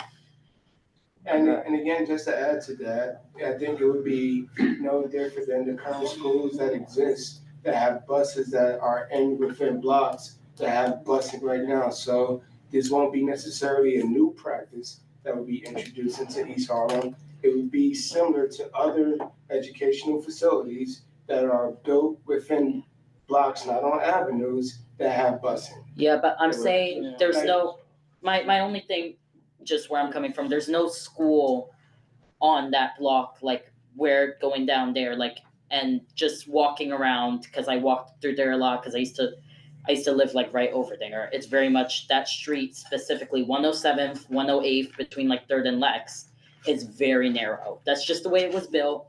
That's just the way the buildings happen to like, so I just want for y'all to be aware that might be an issue that arises where it might be hard for the buses to come through. Like there's certain, like when buses come and pick up kids from schools, there's certain blocks they don't go down because the buses will not fit. Like they don't go down 103rd Street because the buses will not fit. So yeah, just so y'all know. I will go to Jennifer because I was waiting. She was waiting, yeah. I echo some of the concerns, not gonna like beat a dead horse with them though, but I will say that, I think if there is this percentage coming from not private funding, I think that should be representative in the amount of time and facility and space that the building is allowing residents from the community to come. And I also don't know if you have this today, but do you have the demographics of your students, which is like how many are residents of East Harlem? They said at the beginning, they have She said 27%. 27% of your families. No. Well, but that's what she said. 27 families. 27 families. Yes. It's about. And what's the 4%. average income bracket of those 27 families? I think that's information she I cannot can't share. That's That's something, confidential. well, We that's don't an share that with our average. community. That's an average. Well, maybe you could say how many receive financial or how Okay, much. so how many of those financial. 27 families receive It's, a loose percent? I'm sorry, respectfully, can't we give that to don't, me. we don't share that with our own community. That's not a level of specificity Okay, that we share. Fine. One more thing and then I'm gonna let everybody else go. I'll finally be quiet. Yeah. But my thing, One, I think the board really needs to pay attention to the fact that you guys walked in here acting like you had private funding completely, when you in fact have an obligation to our district to provide some form of equity. That is not how you build trust. So then you come in here and you're like, oh, we wanted to come to you with respect, we wanted to come up with a plan. This thing opens in 2027. Like, it's absolutely unacceptable. Aside from that, it's also from my understanding that when you are using Build NYC bonds, you're supposed to come in here already with a community liaison, and you did not do that. From my understanding. You can hold us accountable to, meeting the standards of whatever is in NYC. We read that, we understand what those are. But you came here like you didn't have it, so now we do need to hold you accountable. This is not a game. So anyways, It's not a game. you didn't come here with the community liaison that you're supposed to come here with. I'm pretty sure, yes. And we probably need to check in on some of that, but just so you know, for Build NYC, when they came to us and they lay out very clearly what we have to do, Right. how we repay the money with interest, all the money we have to give back for this, they never said. But it's not just the money, and I really highly doubt that they never said that to you. I also would love if one of the more experienced members of the board can actually finish that research for me. Let's just end it there. Either way, because either way, in my opinion, it's really important that you guys know that either way, even if you guys just choose to like go over our heads, optically, this is going to look insane. Bad Bunny just did the Super Bowl. Like, you're not getting off scot-free if you do not get back to this community. Okay, I think that's everything. I'm gonna go Any other to, demographic information, like race, socioeconomic would be helpful. I don't know if I might have say missed that it. again, I didn't hear. Any other demographic information as well, I think would be helpful, so that, I'm assuming this is a primarily white Wealthy, institution, yeah. very white and very We can elitist. share it. Well, let me let them answer that question, because I don't want, I know we have experience, I know we have past experiences, but I would like to know exactly now what that is. I would like to hear from them what exactly, I would like for them to answer if they can. 40% of our students are identified as people of color. What is that? Black and Hispanic is completely different from people of color. That's You right. should know that. Okay, all right, Kira, I'm sorry, Kira. All right, I'm gonna go to Nosa and Adem. Thank you for letting me ask a couple of questions here. All right. And just because it is now 7:54, respectfully, I know the committee has questions. I do want to make sure that we don't get stuck. I want to make sure that we move things along just a little bit, not rushing. I would like for everyone's questions to get said. However, I want to make sure that that we can get answers instead of all of us arguing. Chair, are there any other committee members that want to ask the question before I? Is there any more? No? Okay, Kara, was that your last question? Yeah. Okay, okay. Oh, thank you so much, Chair, for allowing me to participate. My name is Nusa Rama. I'm a former chair of this board for several years. I'm a lifelong resident of East Harlem. I live in 1199. I understand the Dwight School did come in and they did the recreation center, and I will tell you that our residents get very little time there, or whatever time they get is what's left over on their schedule. Either it's very, very early in the day before the classes start. I just thought I'd start there. The second, that was just a statement, that wasn't a question. The second thing I wanted to bring up is why not as Fernando brought up, why not closer to your school? Other than the fact that I can only think that the land values here in East Harlem were cheaper, and that's why everyone gravitates to East Harlem. I find it disrespectful myself that I'm hearing here that there's, for instance, a consultant who's speaking for you. That's perfectly fine. I don't have an issue with that. I'm curious as to what was the engagement with the community at large, not the community board, the community at large, to get an assessment of what the community felt, like in terms of the environmental impact that this property may suffer based on your project, right? It's a legit question, I think. I have a problem with the parking idea. Why? Because there's been a lot of parking that has disappeared in East Harlem. I'm concerned about buses backing up or being there and traffic, regular traffic that has to go up that street, that they can't be.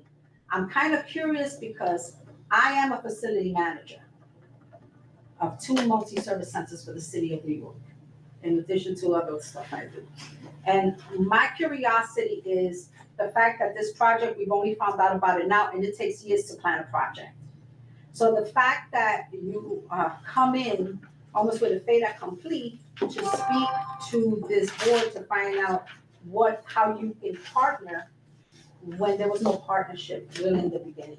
That leaves a sour taste in people's mouths. And I can honestly say that there are demographic things and that you can share.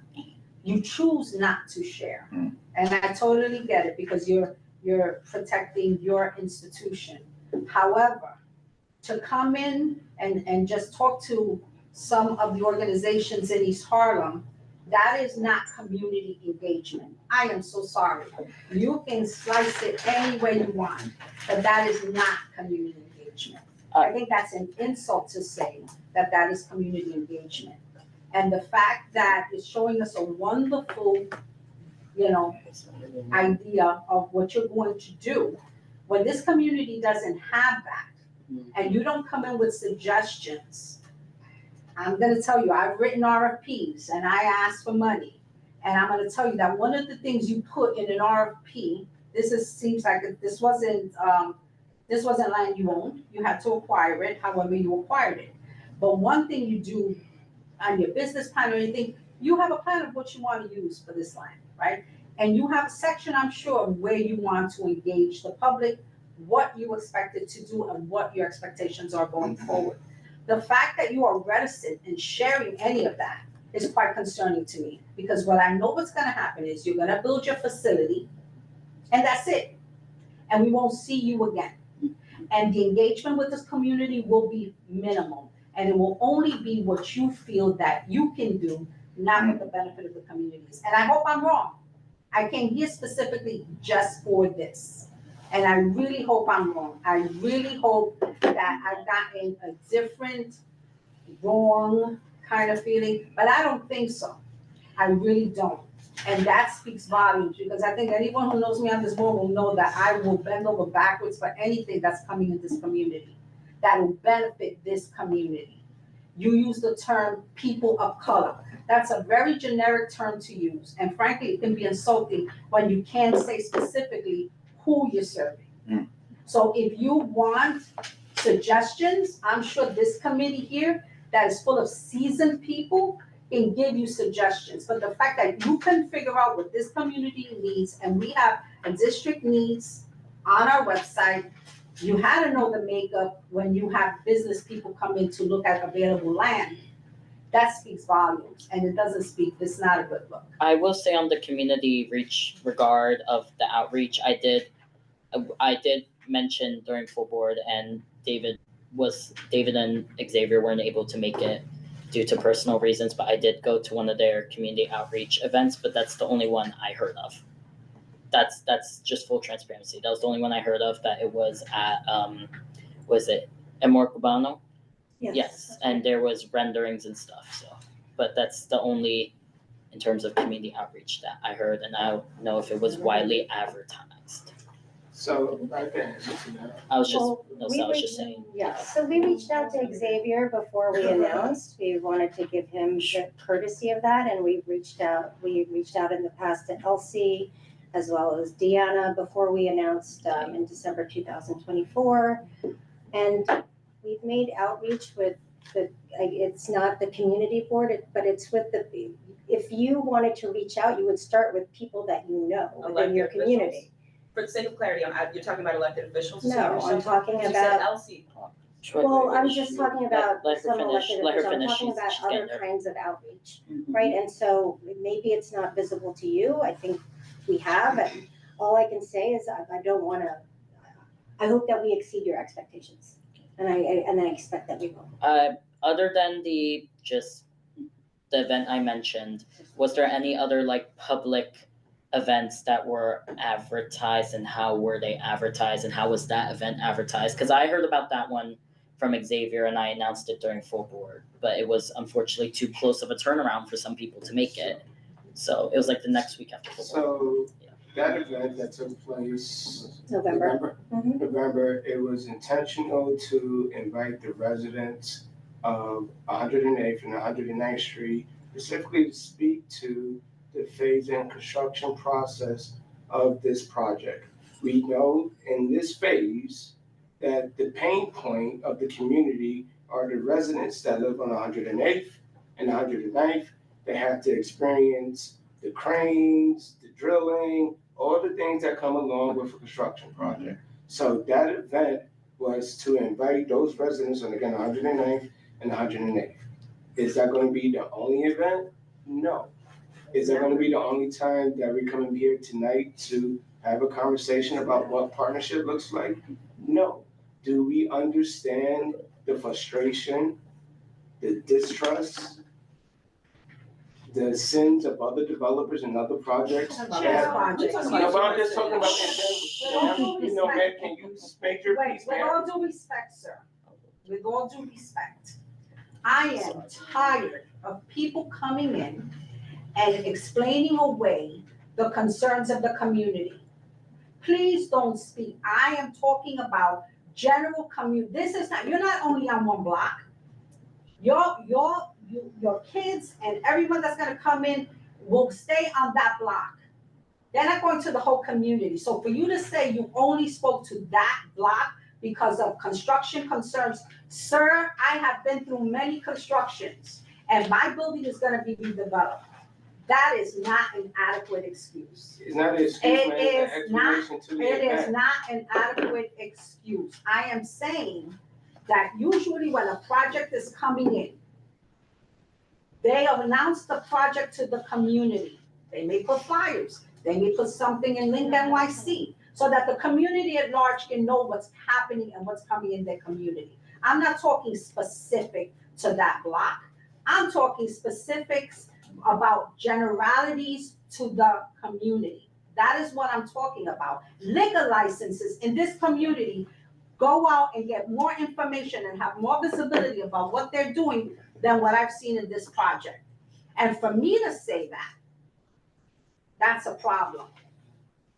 And it's not about defending yourself, and it's not about being put on the spot. I am telling you as a community member, my concern, right? That may be reinforced by other people here. Please don't poo-poo it. Please don't explain what that was about. I didn't say that. I asked about community outreach, more than one event and not singular to that space. And on the subject of community outreach, was there also stuff distributed in Spanish? Because a lot of our residents do read and speak Spanish.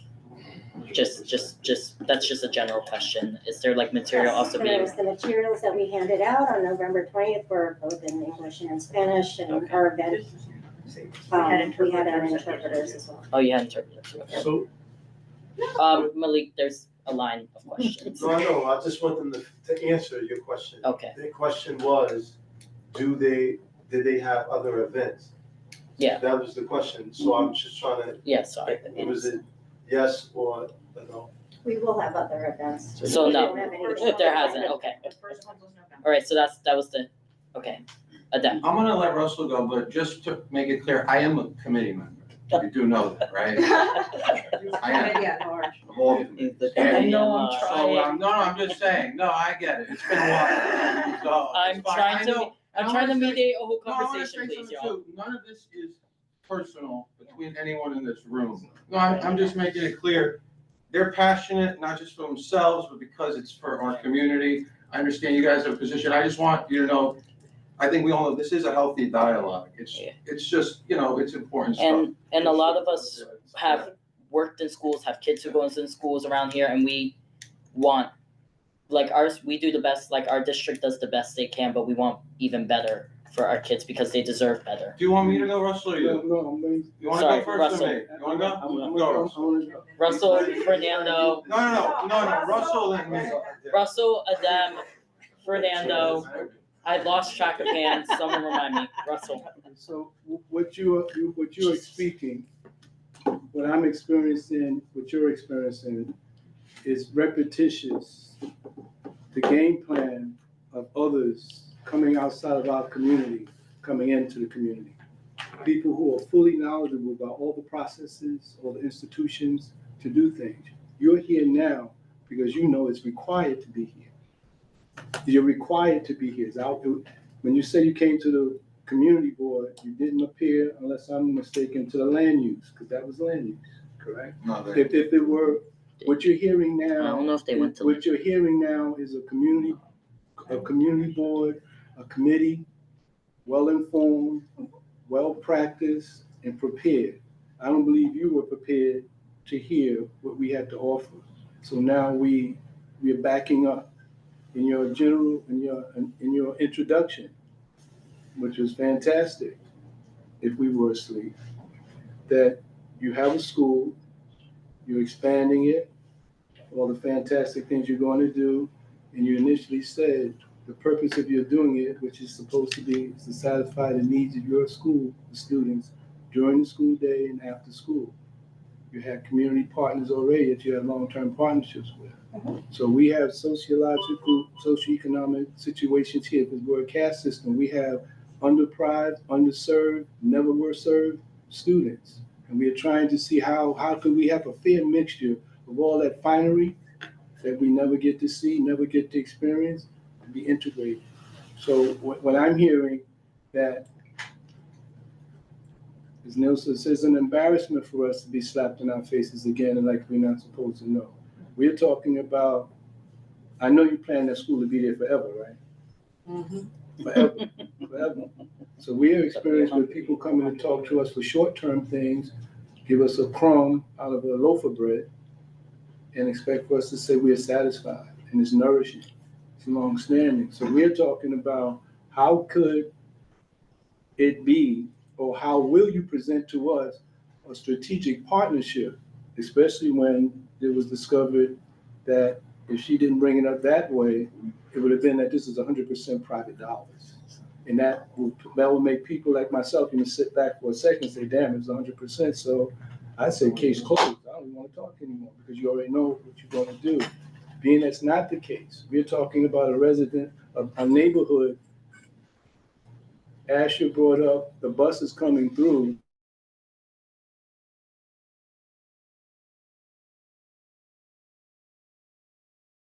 We fight for space just for parking our cars in our vehicle.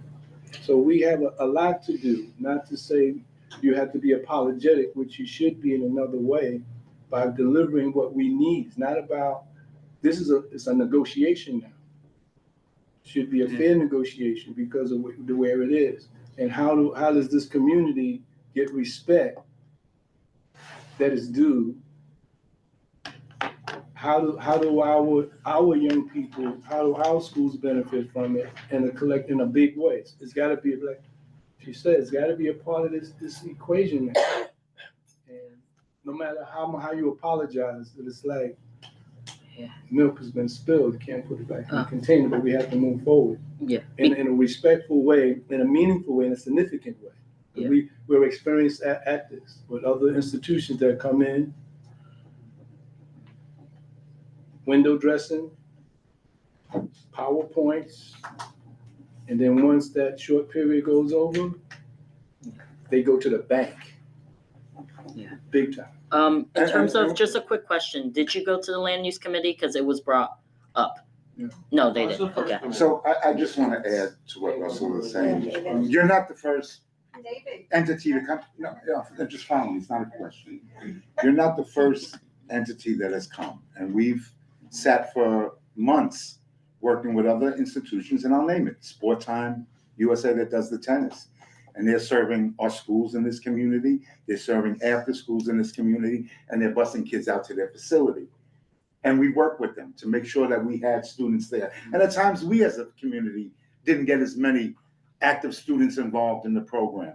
But over the time we have, and it really has been, we've sat here just like this, battling out, and they're coming back, we'll give you these many hours. And that's what we're looking for, is that the kids in this community that are underserved because of some DOE that's below 96 and above 96 and what schools have and what don't, right? There's 2 schools a block away from you, one that has a very lot because it's a school that gets those additional funding. But a school like 72 that doesn't have a gym, that doesn't have a real place for their kids to practice, and yet they're winning championships. They're in the playoffs coming up. And imagine what they could do, not even with that facility, but with a normal gym. And we're not looking for everything. We're looking for something to benefit the kids that when we're no longer sitting here, that they will have some rewards from this beautiful, this is exquisite. All right. I'm In sorry. interest of time, I will go back to Adem. So we want you to come back. We're gonna battle you. Then I will go to Fernando, and then let's see where that goes. Adem. Just so I'm understanding it, so you do need to have a community benefits agreement, is that correct?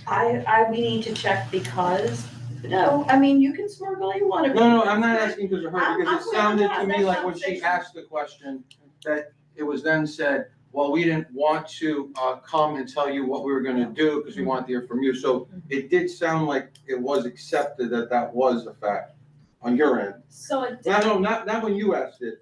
When she asked it, you guys didn't say, no, we don't know about that. You said, well, we didn't want to come and tell you guys what we're giving you. We wanted to hear from you. But my thing is, the way it came in tonight was, well, we'll hear you out, but we'll see what we can do because we don't really have to do much. And I'm not okay with getting a little bit. This is our community. You don't negotiate from a spot of a little bit. If she hadn't brought that up tonight, you guys weren't bringing it up. Let's just be honest. This thing is going in January. We don't meet in the summer. We meet if we have to. But my concern is, I don't know when you guys were gonna come back, when you were gonna tell us that, we could really sit here and talk. And January's less than a year away. Because, if you go on that thing, January, it's already finished. You might not be done till September, but a lot of what's gonna be planned in has already been done. So with that said, I guess, because we're beating the dead horse now, what are the next steps? How do we move this forward to have a real talk about building an agreement out? And I guess whether it's really required or not, if you're getting $40 million to come into our community and build it, you should do it whether or not it's required. And I can get behind that. I think what we have to do is be very specific about if we're gonna talk about what's required and what's not. We can We figure can that talk out. about that. Yeah. But then we can talk about what's the right thing. I to agree do, with that. Right? In that I process, agree. when we talking about intent, we're talking about really coming from the heart, or we're talking about this conversation. Because if we're saying, if this information, like I said earlier, wasn't here, I backed up when you said 100% private dollars. I know where we can't be. Yeah. It's not even a negotiation. It's like, whatever we give you, we're gonna give you. So now that this is a new discovery, we're talking about now, is it good? Because you're still hedging. You're still saying, can we do this or should we do it? So what is the intent now? Do you really want to do it? Or are you now being almost forced to do it? Yeah. Even in a public way, to save the embarrassment, I said, we were coming into a community, we slipped under the table, got exposed, now we gotta recover. I have to say it this way. No, and I don't want you to feel that because. It's too late. I don't want you to It's too feel late. that. We're trying to say that how do we, you're not recognized. there are many things that historically from our communities, we've been hoodwinked, bamboozled, run amok again. Because now we're saying, how do we recover from this where we could believe you that you really care? We really want to do this. We really want to do this. Okay, so wait, I'm gonna take 3 more questions because we also have something else on the agenda. And it's regarding community engagement, and we're here talking about how we're gonna engage the community. I don't wanna be, so I'm gonna go, I know. I'm gonna go to Fernando, Tanya, Kiera, And that's it. okay? Unless it's like a brand new question, I don't wanna, So, yeah. so when you guys are talking to your engineers, your architects, your construction team, you're listening to them, they're experts, that's their wheelhouse, right? I'm an educator of 16 years, I'm a teacher in this community. I am telling you that this opportunity that you have in front of you now is a really good teachable moment for your girls. Like, we could go back and forth about ideas, and I hope we do establish ideas and we come up with plans, and all of that happens. I wish, if you were an educator, are you? No. Work at a school. Okay, no, I know, and I'm not saying that I'm just saying, as an educator, I am telling you, this is a great opportunity to teach something to your girls about us versus them, about living in a city. We live in the most segregated school district in the country. Preach. Not Alabama, not Louisiana, not the down south. We are the most segregated school, and it would just be great. I know it would help your girls. So I'm thinking about them, and I know We do too. so hopefully you do other things and you do other outreach programs with kids and you show them. But I tutored a kid that lived on 86th Street across the street from Gracie Mansion. I know what that kid needed, and it wasn't just academics. And I tried giving that to him as much as possible. And I just really want, I don't want to berate you guys But or don't anything. beg them. I don't want, No, to feel like no, we no, begging. no, no. You know what I mean? This I'm is sorry. something Don't you beg should them to be see us. jumping. You know what I'm talking about? This is something that you guys should be lining up, But they trying to do something like this. Okay. So that's it. That's all I wanted to say. All right. It wasn't much of a. Can I say- Tanya, Yes. here, is there any other pressing questions? Okay. Tanya, Kara. So I'm gonna piggyback on what he said, so we're on the same page, right? And when I was thinking, I'm hearing everybody, and I thought about Brown versus Board of Education, okay? And one of the things why our wonderful Thurgood Marshall won this case, because he had to prove that Black children were feeling inferior to white children. And you know all the different processes that happen so that case, and I hope we're all aware of Brown versus Board of Education, right? So, and I'm really passionate about this because I'm on the other side. I was the Black family that was receiving financial aid. So I'm speaking passionately. And my concern, because I had to, and let me tell you what I did. My kids went to those very wonderful schools with all the wonderful facilities, but they did all of their extracurriculars in East Harlem because I wanted them to have a balance. But my concern here is psychological, right? That these babies, and you saw them today, will walk by that facility and say, I wish I could go in there. And when they look, and I'm gonna tell y'all, everybody's gonna hear, but when you look in the windows, you're gonna see predominantly white children and wealthy children. They could say percent. I used to say when I went to look at a school, who are visibly brown, because I have visibly brown children. So I wouldn't, because I had to change that word diversity. So I would say who is visibly brown. And I'm telling you, my daughter is 29, started at the Chapin School, and she was the only brown girl. And I made them change their policies, that there would never be another child in that, and she only stayed there for kindergarten. As I said, I was gonna take her out if you didn't bring more brown girls in. And kudos to Chapin, the next year they bought them. But it was about the psychological. My daughter didn't even realize she was the only brown girl. But I said I needed her to look around the room and see someone that looked like her. So my thing is psychological. When those babies we saw that's begging for a facility, begging to get cycling, begging, and then they walk by 108th Street, going into their building, they look and say, why we don't have that? I go to school right here. They have that, and you're right. And I'm gonna tell you, I worked in a Saturday program, and I would gather the kids at my children's schools to volunteer in Harlem. I worked in a Saturday program in Central Harlem. And it was so beneficial for them. You know what the kids would tell me? These very privileged children whose parents can pay $60,000, $70,000. They said, Miss Tanya, this was the best experience I ever had. Because I brought them in another community, because who said it? Somebody, this is the most segregated city, segregated school. These kids don't ever cross back. So this will be an amazing opportunity. I can't, and I'm gonna tell you, I'm gonna be totally against this. If our children, I don't want them walking by, because it will make them feel so inferior. We don't have a state-of-the-art visibly centralized in East Harlem like that. And those babies will walk by and say, why we can't? They was right here.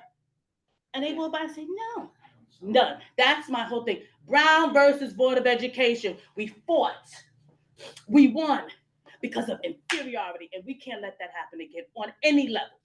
That's all I have to say. I just want to say something because I've kept my personal comments out of this, and David knows this about me. I did go to private school in middle school for 2 years, and I stopped going because there very much was kids C, and this was my experience. I very much went there, and my first day, someone asked me if I spoke English because they heard I had a Spanish last name. So I do know what it's like in these private schools. I do know. I'm not going to name which one because I'm not going to, because I think everyone knows already. But also as someone who works in the school, these kids see what they don't get. They see, and I'll tell you, these kids, I love them, and I love them for this. These kids in this neighborhood will tell you. They will tell you because they know. So I just think if you guys are really for children, if you guys, I'm not saying you're not, but I'm saying just look in your heart a little bit. Have a little bit of a heart to realize that these are other people's children that all these parents want for their kids to have something better. All these parents want for them to have something. And I've seen and I've experienced firsthand how having opportunities to expand yourself can truly improve and change the course of a child's life. I never would have done music if I didn't go to these programs. So yes, Kira. Okay, so firstly, I would like to say that you guys are actually legally binded to provide a facility sharing mandate with us. So aside from the fact that you didn't walk in here with it, so that already is, we could definitely report you guys for non-compliance because a part of you being able to close that what is it? How much is that bond? $40 million. And mind you, the reason why it's important is because it's a tax exempt bond. You guys actually need to maintain that facility sharing mandate in order to maintain tax exempt status for the $40 million that you're taking out to get a $90 million cut in property costs in our neighborhood. That being said, I think that the proper solution is that we have some options here. We can issue a formal state of non-compliance pending the execution of a legally binding community sharing agreement from you guys that has everything that we need. Right now, your actual mandates as it pertains to the bond, I guess we'll make a decision together, but as it pertains to maintaining that tax exempt status, you guys have to be providing a written, legally binding facility sharing plans that, and you also have to name multiple specific partners from the neighborhood. I would love to know if we can make it even more specific, because to be honest, looking at you guys' plans, it seems like you kind of just want to partner up with the better off schools in the neighborhood. And I want to make sure that the kids in the hood benefit from this for real. Yeah, so it has to demonstrate a planned commitment to aid the city's public school systems and community groups. I'm not done. No, I'm not done. You're reading. I'm not done. You're reading It from doesn't AI. matter, boo. Because I'm gonna use AI to push my neighborhood forward so that we can beat you guys in the race if you really want to go. Kira, Don't do that. Don't look at my don't phone. worry. Disrespect Kira, Kira, just read the motion. We need Sergeant Don't at know, home. but okay, so you know what now? Let's take it a step further. I really would like to, I motion for us to issue a formal state of non-compliance until y'all have given us the mandates that we need in order for you to maintain your tax exempt status on the $40 million you are using to colonize East Harlem in the year 2026. Since you want to be all in my phone, I can speak for myself. Listen, Kira, don't take a moment Don't if you even need go to. there, baby. Yes. That's crazy. Okay, Yes. all right. Is there a motion on the floor? Not just, is there? I will entertain the committee voting on the motion, because that's within the right for a committee member to bring up a vote for a motion. For a resolution or something. So But I would, without all the, just, what is the because we have the I tried to, but background. I was interrupted, I Ashley. know. That's also the thing. If we could just, okay, sorry. Can I say something? Yeah. I understand the passion and everything. The motion, I don't know what it's you can make whatever motion you want. I'm not saying that. I think what you're reading, regardless, just because it's on ChatGPT, right? Doesn't mean It's it. not actually. Okay, whatever, but doesn't mean it's not real either, right? So we Right, don't know. right, that's I would like to know for a fact, and we don't have to hear it from them, we could find out who we Yes, also do need. a Not that I research. don't think you guys need to come in live, but Mm-hmm. if it makes everybody more comfortable, so we understand exactly what is obligated here, that's a starting point. And then you've said that if we can differentiate with what needs to be done and what we could just agree with, because it's maybe the right thing to do, that we can have that conversation. So more than, because what you really want is for this to be done correctly, right? Yes, That's what yes, you really yes. want. And that's what I think you guys really want. That's So it, I yes, think that we need to figure out what the facts are, for sure, and then plan what the next steps are. And so that's, I think, how we should try to wrap I this did up. look up the funding source earlier without, because I know AI is the question here, because whatever, I think AI is a tool, but I'm not gonna get into the depths of AI right now. Can we also- Based on the funding they do, based on the funding they do have, based on the funding In writing. they do have, they are technically out of compliance. Kira is right about the community, benefit, community sharing plan. That is correct. We can decide as a committee if we would like to, from what I understand, correct me if I'm wrong, Marlene or Adem, if we could, as a committee, put out a resolution that we are not in agreement of this project. That we're not in agreement of this project until just like, because once again, we are not to diminish us, we are advisory. We need to say that we do not accept this project, like we disapprove of this project until they have a for sure, like contract, basically saying what they're gonna do with the community. So I think that's the motion. Sorry, I'm not trying to interrupt you. I'm just trying to finish my thought and I'm trying to process, sorry.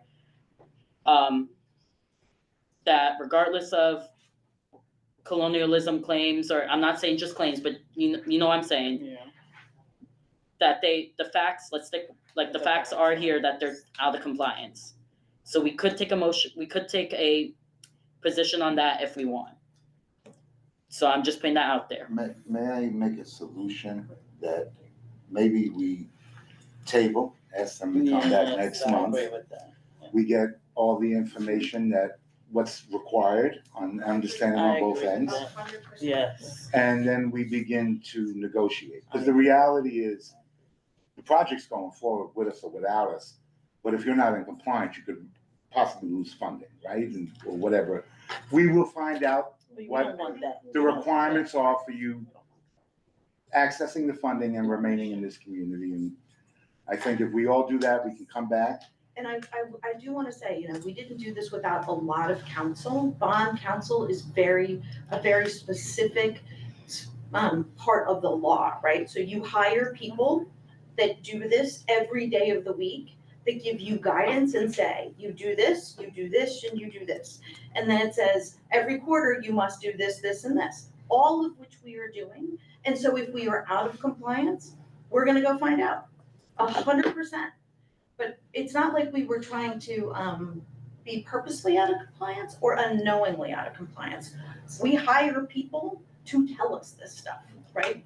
I'm not a bond attorney, right? So I follow the guidance of those that are. Yeah, but I think as the project is already proceeded to the point, it's 1.5 years away from completion, right?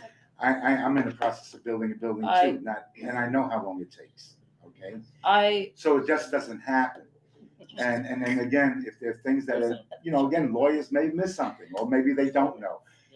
We hire them to make the best, help us make the best decisions. Where we're coming from is also, it was that you came in here and it was very much the problem, that I'm just saying where the problem is coming from and where maybe a lot of the conflict is coming from is that in the presentation, it was said that this was privately funded. And then that's not the case. So you have to see where we're coming from a little bit, that we look up the funding and it's the trust is a little bit, I can't, there's a lot, okay. Nilsa, since. I think that and I don't mean to speak for Asher, but I think she was gonna say what I was gonna say, and I don't think anybody's gonna come to any type of consensus tonight. In terms, I think that there's a lot of emotion here. Thank you for bringing up what you brought up, because it brings us, for more knowledge. I think what Asher was trying to say, if I can paraphrase, was that the fact that, a statement was said that may not be the entire thing, leads us to believe that we're too stupid to understand. Yeah. false That pretenses. shouldn't be. Mhm. And then to speak to your point, I understand that attorneys are hired for their specialty, but you have to understand that the attorneys don't care about the other party. Yes, right, They they only work for care you, about yeah. your party, so they're not gonna talk to you about, well, you know, once you do this, I think it's a good idea that you negotiate or do this and that. They're not gonna tell you that. They get paid by the hour, they get paid by the task, and they're going to do that. My suggestion, and I'm not speaking anymore, is that whenever you deal with any attorneys, and depending on what it is, that you think about the other party that's across the table, because that party is going to have a chance to rebut or to accept. And I think this is where you are now in terms of, one, the lack of community engagement, the lack of, even coming to the board. We have projects in this community that come prior to them even putting shovel in the ground.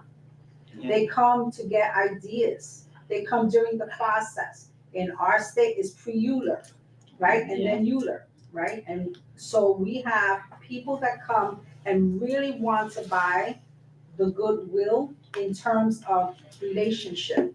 And I mean the word buy in terms of things. They believe that this community deserves respect, and they come in and they give it, right? Regardless of our socioeconomic background, our color, our demographic.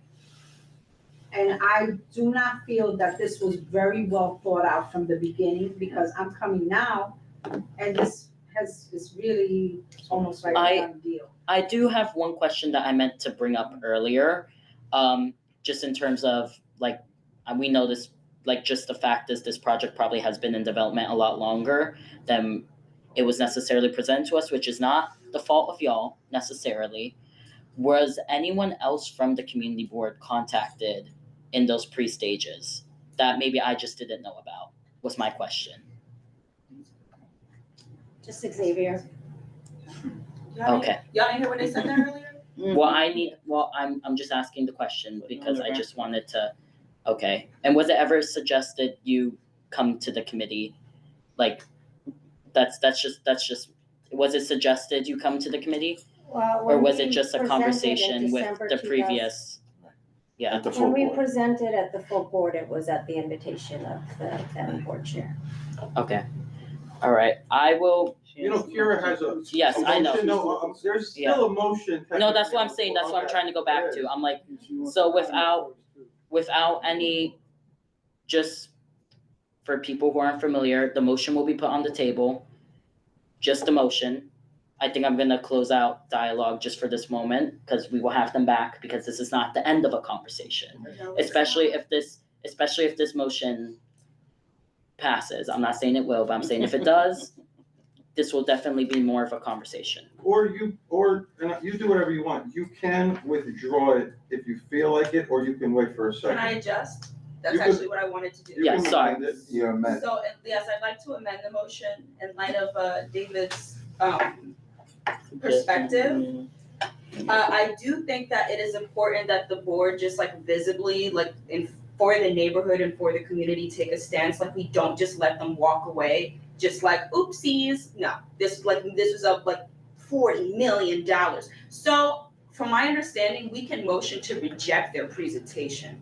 And that's important to me, because we're essentially just showing to people who are reading what's going on that we are not standing with what, when they came and presented to us, we did not accept it. We didn't agree with it. And I think that we should motion to reject something visibly that people can see until we get a legally binding community what is it? Contract. So what or you're saying- participation? So what, we get a plan, and also, the two things I think that they should come back with are, one, that written plan, the mandatory sharing plan that you guys are supposed to have, and then you also should come back with some type of return on the designated staffing that you're supposed to have as a community liaison. Those are two things that are extremely viable that you should be able to come back with in 30 days saying you started. So clarify me, let me just clarify, just to And make I sure. do what I said. Let me make some, so you're basically saying that we don't approve, once again, that we don't.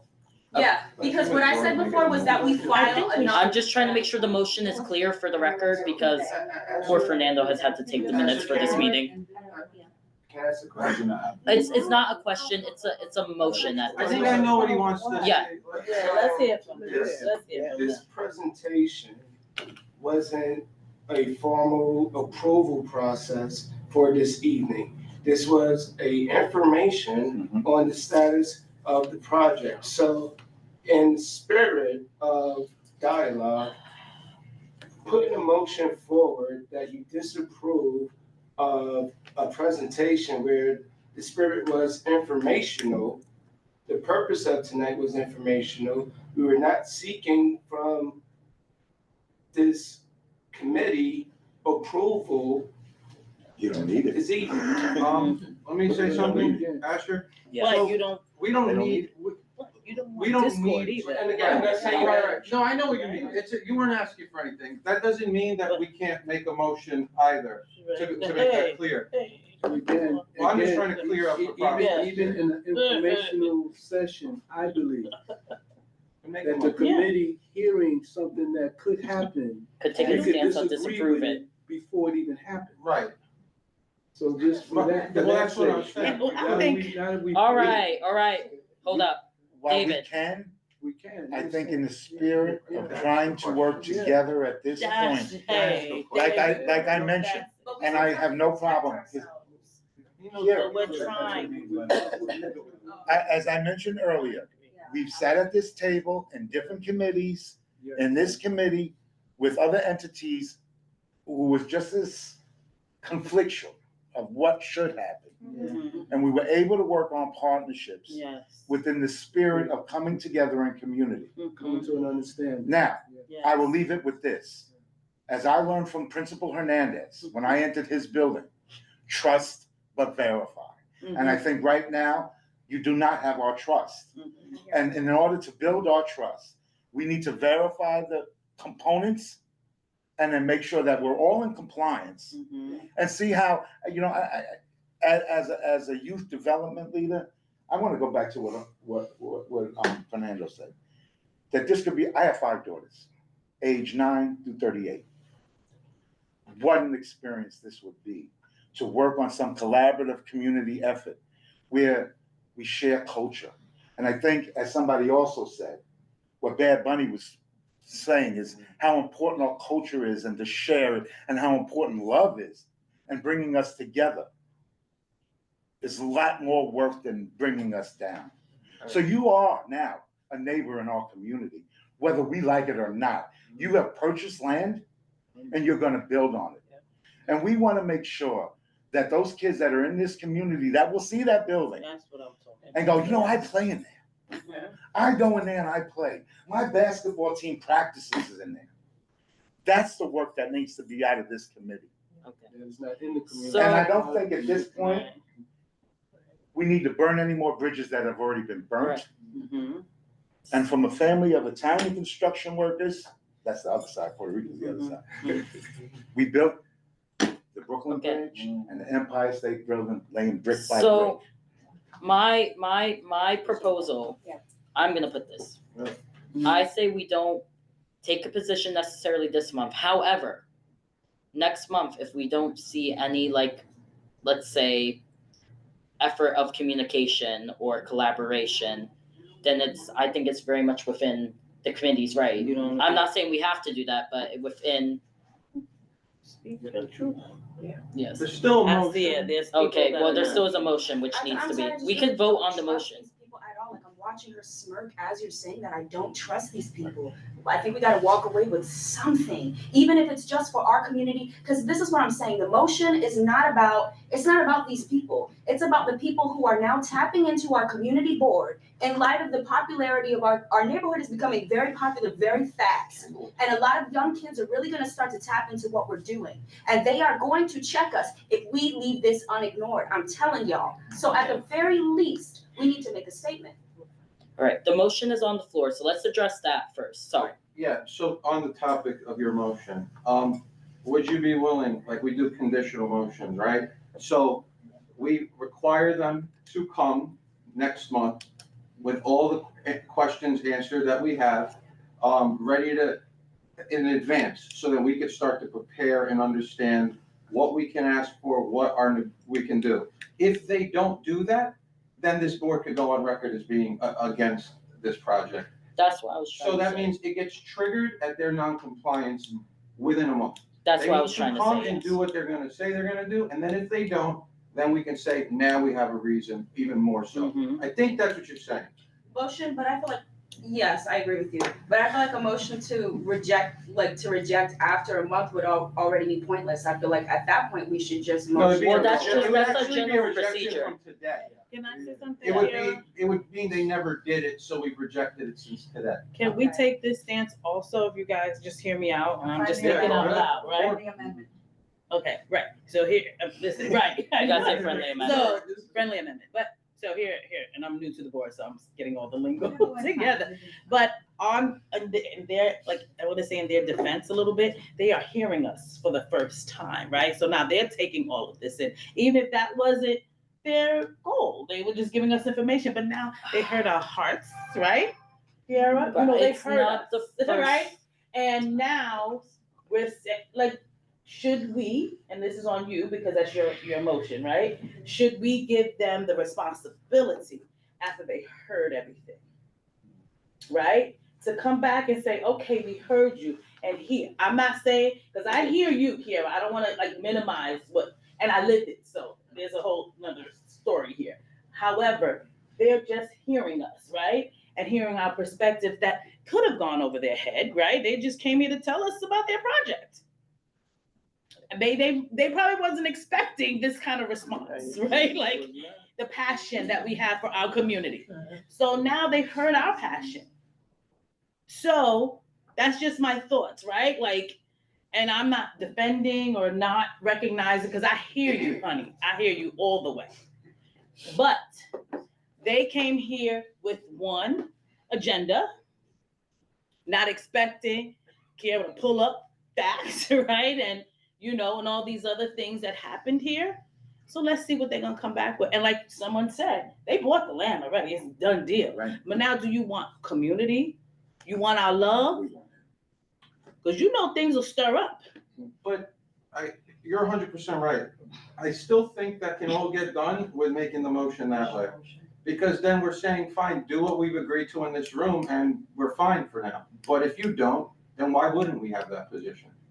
If nothing gets brought to us next month, we don't have a meeting, none of the questions get answered, would anybody in this room then We sit, not take a feel that position. way?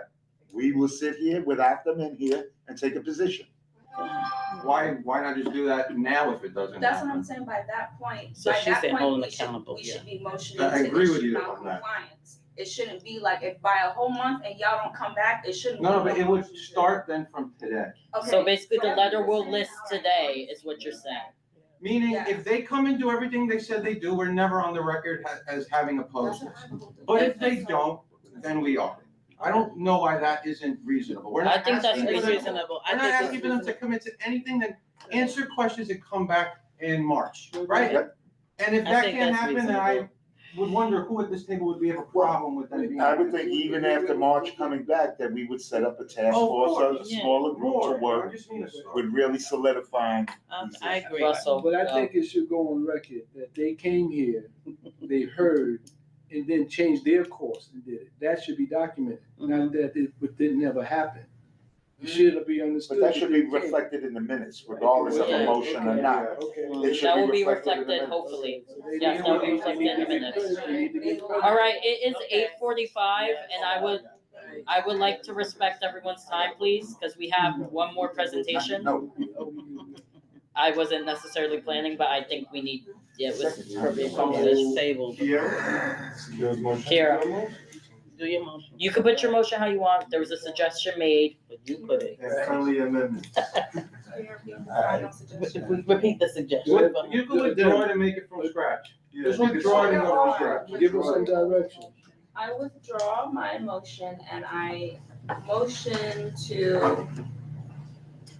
Okay, I motion to give Nightingale a 1-month deadline to return with facility sharing mandate and plans for designated staffing for a community liaison.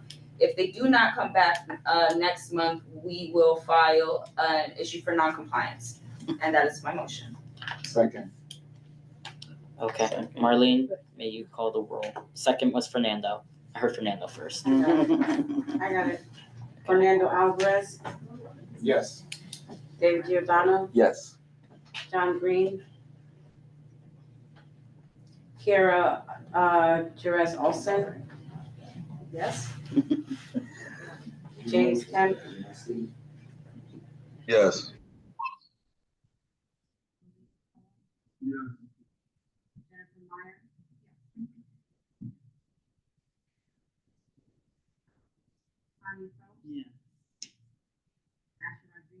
Yes. Yes. Thank you, everyone. Thank you for being here. I would like to just acknowledge, thank you for being here. You were here in person. You listened. Thank you. We will be in touch. All right. March date, let me. It'll be the second Tuesday. It's the, let me make sure. Thank you. Because I do not want to just say second Tuesday in March and then it gets moved. It will be March 10th. March 10th at 6:30. I cannot necessarily promise you will be the first on the agenda, but you will be on the agenda. Maybe make your last. No, thank you. I will not make them last on purpose. I have to. I'm sorry. Huh? Thank you so much. Yeah. Thank you. We'll be in touch. Thank you. All right. It is now 8:48. I am hoping. All right. It is now 8:48. I am hoping. This is not saying we're gonna keep going till 9:15. I am hoping we are out by 9:15. So just some context for this next presentation. I'm so sorry. We're continuing to the next presentation. Okay. So I'm just gonna give some context while that's going on. So we have been talking about ongoing, trying to see how we could reach out to the community at large. As the Youth and Education Committee, we have other committees that put on public events. So if we could keep the crosstalk, just so I can listen to the recording later. So we have been talking about committee presentations. At one point, it was brought up like doing an event for social media, blah, blah, blah, blah, blah. So something that, just going back to one of our previous presentations from a few months ago, and Kiera's idea to maybe do a newsletter for community outreach, I would like for Kiera to propose the Youth and Education newsletter, but also in collaboration with another organization that wants to listen to us, saying that they want to do something within the community, because that was the suggestion we gave them. So combine that. So basically, I'm trying to decide if I should just keep giving context or let them talk. I think I'm gonna let y'all talk. Yeah, okay. Yeah. So. Do we wanna, do you two wanna go first about your proposal for doing workshop? Okay, come to the table, come here. Yeah, come here. So to provide some context, you know that I really wanted to start a newsletter. Thank you. The purpose being to garner that younger, like, also to like foster a level of community, but also to garner the younger generation, especially since so many board members are terming out. It's supposed to act as a pipeline program to foster community and then also get young people interested in joining the community board. Russell and David, if you could come back inside, please, just because we're discussing committee stuff. Okay, sorry to interrupt you. Social mobility project. The social mobility project has already came, if you guys don't remember. Sorry. No, keep going. Keep going. Keep going. Social mobility project came, like, what, 2 months ago? Journal, social mobility I'm so journal. sorry, social mobility journal. Okay, social mobility journal came a couple of months ago and presented themselves to the board to pose a point for collaboration. And so we actually want to use them as well as our CB11 funds to act as like the launch pad for our newsletter. The newsletter is going to, so Kiara slightly unprepared and didn't set up a presentation. Oh, I'm so sorry. All right. But the newsletter pretty much is going to, there we go. So the newsletter includes pictures of East Harlem. We would like to enter partnership with MCNY and Museo del Barrio for archive purposes, cool pictures, and then we also want to use writing workshops in collaboration with the Social Mobility Journal that will take place at PS 72, East Side Soul, and Union Settlement. It's these are the organizations we're going to reach out to get the different parts of the district. If that's this was the idea. This was an idea Kira brought up to me, and then also Tony and DeSapio were asking me about how they could collaborate within East Harlem. So I thought this would be a good idea to present to the committee. This isn't necessarily like concrete. We obviously got to vote on stuff. This is a proposed idea that I think would be really good for us to bring out community outreach. And from what I understand, Kira, correctly, if I'm correct, was we would like to use I'm proposing we use our $500 in committee funds to run these 3 workshops, basically like provide food and incentives. And the Social Mobility Journal will help us by facilitating these workshops with different people within the neighborhood, and basically getting stories that would either in turn be included in their publication, like, there will be publishing agreements and stuff, or in the newsletter. and so we also Both, but yeah. So we also designed the workshops to be intergenerational. So we are going to make sure, like, the locations are designed so that we're also getting a pool of people who are not just kids, because youth and education at the end of the day is adult learners too. And it's just cool. So that's the plan.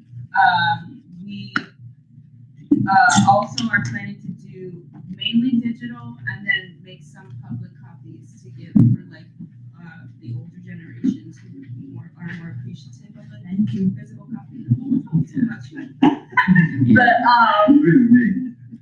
Yeah. exactly. Well, what I think mostly what we're looking for is committee suggestions. Yes. Yeah. So right now what I need from the rest of the board is I would love, so we're gonna have a resource hub, and it's pretty much a list of all of the go-to resources that people in the community can get food, clothes, and things having to do with self-education. So if anybody has any resources in that realm, please pass them along to me. Please also feel free to walk up to my computer because Would you want to share what's on there? Yeah, here, bring it here or send it to me and I can share it. Sorry. Yeah. Here. Download it and send it and I'll pull it up. So Tony and DeSapio, do you want to talk about how your vision for maybe running these workshops while we pull this up? Yes, me. I think we have a really big opportunity here because something that I think about a lot. I come from Gravesend, Brooklyn, right by Coney Island, and I like to think about erasure. I like to think about how our city is changing very rapidly with gentrification, with climate change. My neighborhood will be underwater by the end of the century. We have so many stories that need to be heard, need to be documented, and we don't want to forget them. So I think this is a great opportunity to get community members together to talk about themes. What about East Harlem is so amazing that you want to live here, that this is your culture, this is your family, and we can have different themes. For example, East Side Soul, we said maybe we want to talk about mental health. And then we can take all of the writing that they would have and put it into 1 or 2 pieces that could be poetry, that could be just writing and stories that we put in this newsletter based on these themes. And so the way that we imagined these 3 workshops going would be, we would have a number of facilitators and everyone even the facilitators, we would have, say, 3 questions, something like, could you write about a role model in your community or something about your community that you love? If you were the mayor of East Harlem, what would you change, etc. And you write about that a little bit, we share our thoughts, and then we can expand on thoughts given, feedback from each other. And so then at the end, we would hand in our writing, we would compile it so that everyone's voice is heard in these writings, and then we would publish them on socialmobilityjournal.org, but also in the newsletter. And that's what we were thinking. Yeah, and a lot of this idea came out of just like I met Tony a little bit a while ago, and some of the first things that they and I were talking about was very much like where we came from. And I really want to bring, as someone who grew up here and is seeing, I think a lot of people in this room can relate to this, seeing how even me 10 years ago when I was in like elementary, middle school, seeing how much the community has changed, it's very important that I feel these stories are preserved. That's just my personal opinion on it. I was a kid who loved writing. I think that writing is something that can open up doors for many people. So I think that that's something that it's, because a lot of times writing is something that you can't verbalize. So a lot of people, whether they're going through some type of trauma, whether they're just shy, stuff like that. I've seen many kids in just my job, like who, the quietest kids who they will write the most amazing like stories. And it's crazy what can happen when you give a kid or even anyone, I'm just saying kids because I work with kids, a pen and paper. So. You know, it's interesting. I promote writing. I was a terrible writer in high school. It wasn't until I got to college that really learned writing. And it was through reading literature that helped me. But you know, what's interesting is I would also want to make sure that we preserve some of the good things that is still left in the community that last. Right? So as we're talking about changing community, there's also roots in community, things that are important. That's kind of some of the things I think stemmed in some of the other conversations. Is, you know, how do we, you know, East Harlem is a survival community. And how do we acknowledge the strength of those surviving and thriving? I'm working with 4 generations of this family here in East Harlem at children's aid, right? So those are good roots, and we want to preserve those things and acknowledge what makes our culture unique and our community unique. Okay. Oh, I'm so sorry. My bad. I saw Malik's hand. I just wanted to know, like when did you want to start? Well, we were gonna get to that. Sorry, I do not see your email, but yes, speak. So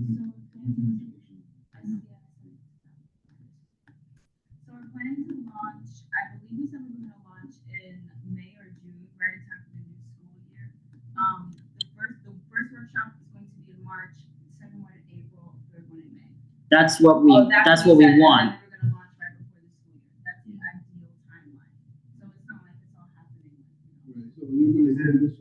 Sorry, I'm sorry. You wanted to continue? I had another question for you. No, I don't want to interrupt you. Oh, you yield to me? Thank you. You worked for it. It's a power. So, how nice you. Right. Where would this, where would it be? Well, these are the proposed. These are the proposed sites. We were proposing to do, because when we were looking at where we might put these workshops, because you know I didn't want to plan too much, but I also didn't want to come to the committee with nothing. We were thinking different, like within the district, like we thought children's aid, because that's more towards, that's kids, but also that's more towards what? More towards like that southern end of the district, like make it accessible walking distance. Union Settlement, because they also are in partnership with East Harlem Community Partnership, is under Union Settlement, like that middle part of the district. And then East Side Soul, because that's a little bit more of the further end of the district. Oh, they are? So this is also why we're here, because we need more. Yeah, so based off of what you're saying, you're saying south, middle, and you would not know. Well, does anyone have any suggestions for North? Well, I'm saying, yeah. Yeah. All right. Okay.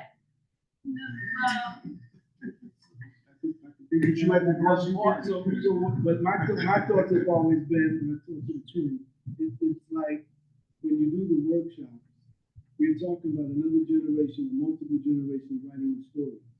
So how do we establish that, not just having to add on to the workshop, to have a writing team, a writing group? In the 1 year, in the school year, and how do we come back to the next school year with a group of young people understanding we are writing a story from the top? Doesn't matter. We bring in different neighborhoods together. So in my neighborhood, which is not included, Well, if it's what I'm saying, not 11. but we're talking about where we are. We're talking about different sections. So we all in community 11, living in different neighborhoods. There's a different culture in each one of our neighborhoods, different neighborhoods, different concerns.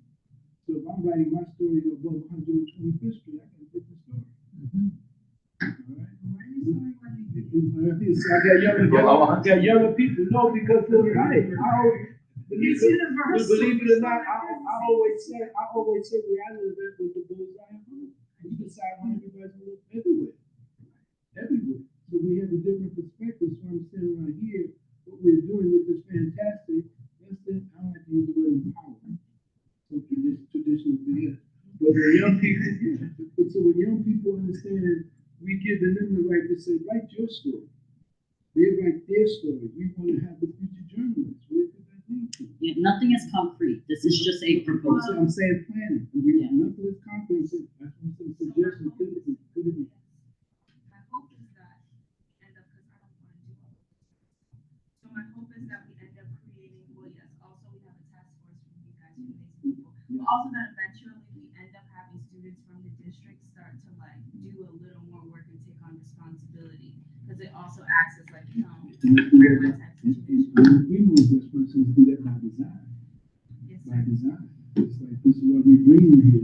We find out who comes to it, who's interested, who participates, who wants to take a leadership, because we encourage that. Well, we were also gonna, I know Tony and DeSapio, you can correct me if I'm wrong, you're open to also us reaching out to schools.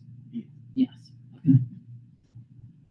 So just so that I'm clear, this is more gonna be a school-based initiative, or is this also for the community? It was meant for the community, very much, but now we're hearing, I'm gonna say what the original plan was try to make it as intergenerational as possible. Right. That's the plan. Right, so my question is, like, so for instance, imagine someone, let's say, who's disabled, that can't, for whatever reason, has this different disability, and so, for some reason can't go to get to the workshops. Is there an avenue where the themes of the workshops will be put out there, whether in the community board newsletter or? What's the youth and education newsletter? Let's be specific. I do not want to say community board newsletter because there's a separate full board newsletter. The youth and education newsletter, where those themes are published there, for people who may read that, they want to write their own experiences. Like a way for them to submit. And then a way for them to submit to you that is not, that they go through the workshops, but they would sign a release, let's say, so that their work could be published and can be sent to, just because some people will be reticent to come in, but will want to document their experiences in the community. So yeah, we have a plan for that in a sense. One, I want to say about the releases, we are gonna have both, like if you do digital submission or workshop submission, we obviously need to have releases, especially for because we want to publish them on the website and on the newsletter. So we will have that. And also I don't know if we have it specifically, like we have to update it, but we have general submissions and we can add the workshop prompts on them so they can submit online as well. Yeah, on the website.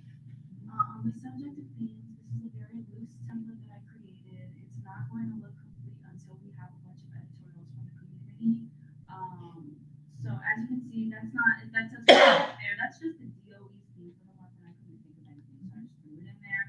And then those are some pictures that I found on MCNY's website. Like I said to you guys before, I want to develop, like, I would like to develop some type of relationship with them where they can actually give us like archive photos of East Harlem to share. And then that would move into members of the community sharing photos, so on and so forth.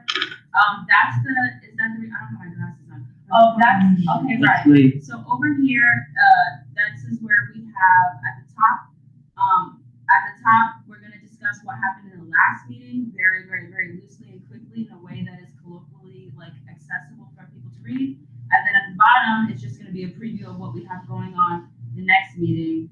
And then in the middle, that's our specific meetings. So it's not like, it's not what's going on in the community, it's just what CB11 has going on meeting wise, and then CEC4, because that just makes sense. And then we have a resource hub, which is what I would like some help from you guys on, which is just like the stuff, you know, places where you can go if you need to get stuff at any point in time. And then beneath that, I did like a CBO spotlight thing. I just chose Eastside Soul because that was the first flyer that I saw online. And then I would, want to, like, after that would pretty much be editorials. So collage style, we would want to take like, so we would want to do like typed, like we're typing students writing, but we're also making collages and taking pictures of their actual writing, so it's documented there too, if that makes sense. Makes sense? Then. Yes, sir. Whatever, you know, I think you heard me talking about the social media for the board too. You know, you have a limited amount of space here, about what you can put each month. And you don't want to obviously flood it with too much stuff. There might be a way to use the community boards like Instagram and account, because I want to activate that more. It's pretty boring and bland as most community board social media is, and it's to engage youth. So I feel like there could be a connection between these as well. I mean, once you guys have fleshed the idea, but one way or another, our social media is getting better. So, and it should go on both, because if you want to do it intergenerational, somebody, although youth is not just youth, right? It's right. Lifelong learners. No, but you know. Right, but again, sometimes this is where people define it. They just see youth and they don't think about it. So I would say put it in both, so that if you're trying to get into generation, you're getting the message of both. I saw a hand in the audience. Hello. So I can introduce myself. My name is Mark Anthony. I'm from the Center for Portuguese Studies. College. Hello. So I heard a lot of stuff that you have going on right now. I got a lot of answers to that too. We've been doing workshops with community, including senior centers, school visits, all of that already, including I have more stuff like this also. I can go into what we do. We go into community. We have workshops. I have archive everything. We have one personal archive about East Harlem. Thank you. One personal archive about East Harlem. So we have photos from any type of photography, geography, anything from around the community within the whole time period. We're working with Judy Spitzer, which is part of the city college. And they're working on, I think they started 136, 136, and now they're doing 116. We're partnering with them to get more kind of footage, photography, stuff like that, images. So our mission for now is that how do we also outreach community, because we moved up here officially fully in November. But I was, yes ma'am, on the first floor. And also about for the board, we have our own space also for community board meetings. So if you want to come over, let me know. I'll give my contact information, stuff like that. And right now, we have a bunch of resources. Our free DP program, that's Puerto Rican educational program about so with that, we offer free units for about 5 minutes, covering from pre-colonial times all the way up to present day, including, so even with the Puerto Rican program, we talk about what it means to be a citizen, what it means about immigration, what does it mean, what are the different topics, how does it work? So with that, we offer also consulting. How we look. Our Instagram is 40,000 followers strong. We have pretty good graphics at the moment right now, templates, how to do stuff. We offer that also consulting. You come meet us for a little bit. We have our hiring workshops, we have spaces that you can use for free. Any paperwork that I gotta do. Yeah, I appreciate it, and I would love for you to come back and give a little bit more of a presentation. It is 9:10.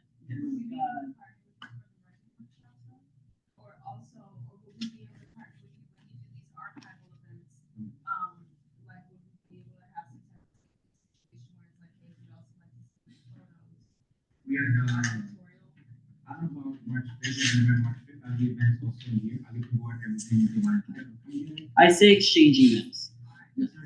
Sorry.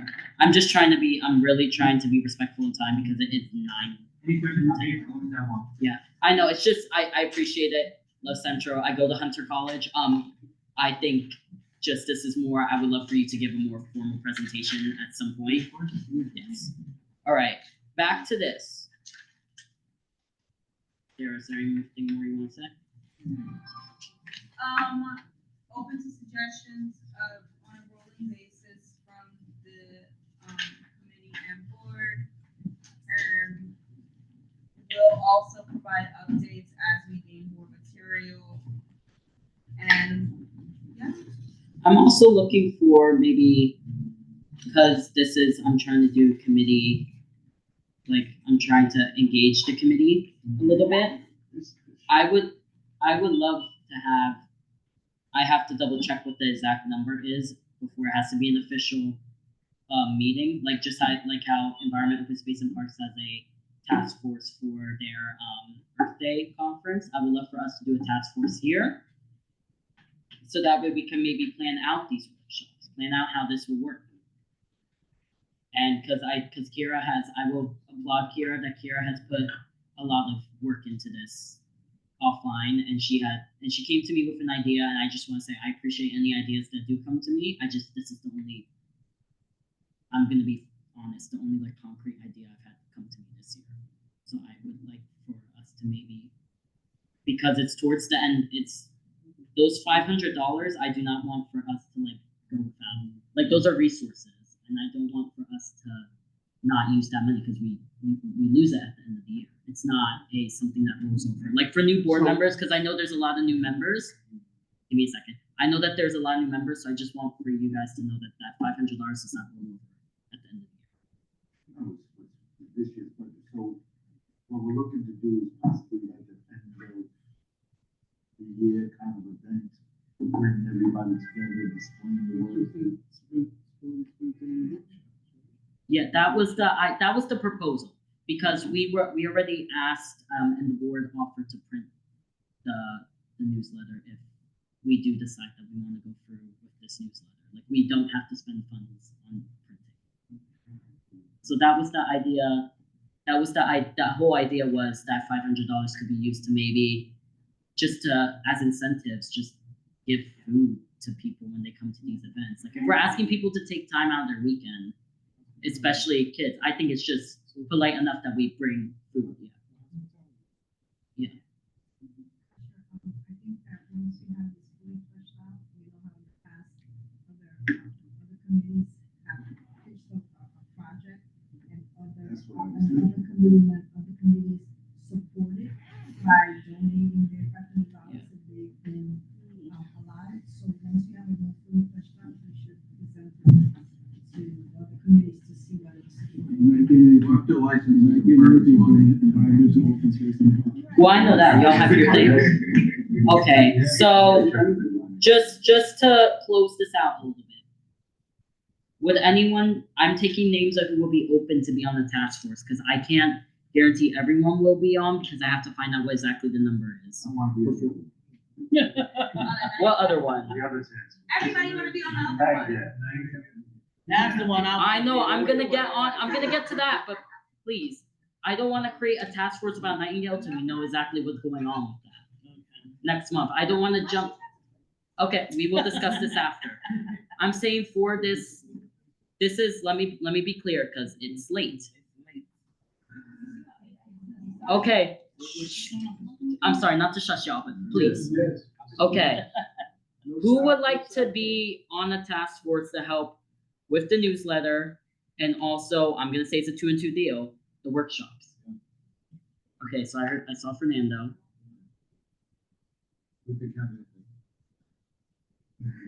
If it's at 72, your kids are gonna be in it. We already, please, Kiera. Any other committee members? Because it's me, Fernando, Kiera. I'm on the other committee. You could do both. No, I still will help out. Is there anyone else? But I need to be on the other committee. You will be on the other task force. Just please. What other task? They want to create a task force. I'm like, when we figure out what's going on with Nightingale, I will decide if we're gonna do a task force. Oh, I'm so sorry. No, I'm not even wasn't even bring that up. I just didn't know what the other one was. I'm so like confused. There's too many people talking to me at once, so I'm trying to. Make your recommendation. Okay, my recommendation is for this newsletter and thing. I already said okay to that part. Okay, thank you, please. And that picture of ID. We met about this, if you remember. I know, I'm just. Did you notice that's why I changed it white? Okay. Is there anyone else who would like to help with the newsletter and running these workshops? And this will be, I'm not, just to be frank, this isn't me like dissing anyone here. If you're volunteering to do this, please actually do it. I'm not trying to be rude. I'm just saying, if you're volunteering to do this, please show up. Can you just tell me, you haven't solidified locations yet, right? No, that will be part of what this group would.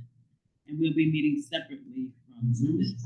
Yes. Okay, I'll. Can you do your laptop a little bit? I heard you're saying that they can't hear well. Oh, my I bad. don't know if it's you. No, I'm just trying to figure out. Okay. I will help. Can you hear better now? All right, Tanya. Primarily, we're trying to figure out partnerships and connections with workshops that we needed to continue. Because I do feel like we may end up just going over 3, like, you know what I mean? All right. I'll find. All right. Those locations were suggestions.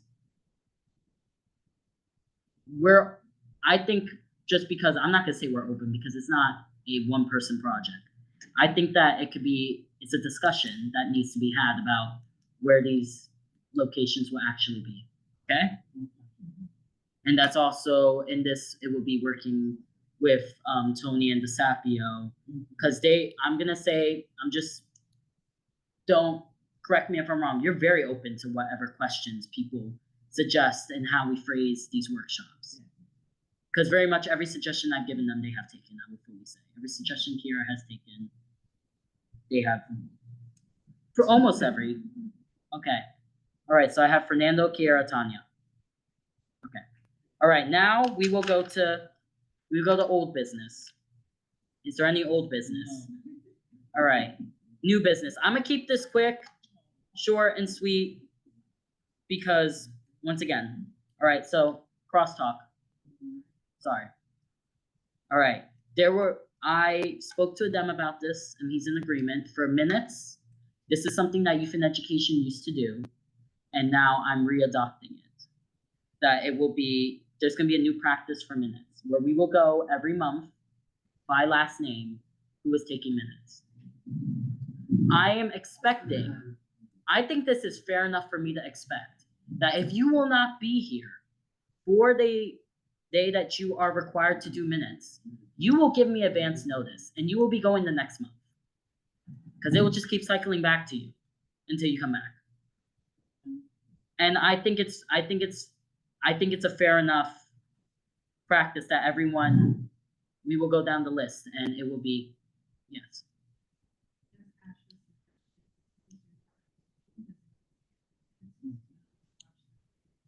Oh, yes, absolutely. Unless this is, I would like to say. I don't think you can do that because you're not officially at the meeting, so. Yeah. You're right, you're not. Okay, then correction, yes. You must be here in person, please, or unless you're disability form, but I'm not even gonna say disability form.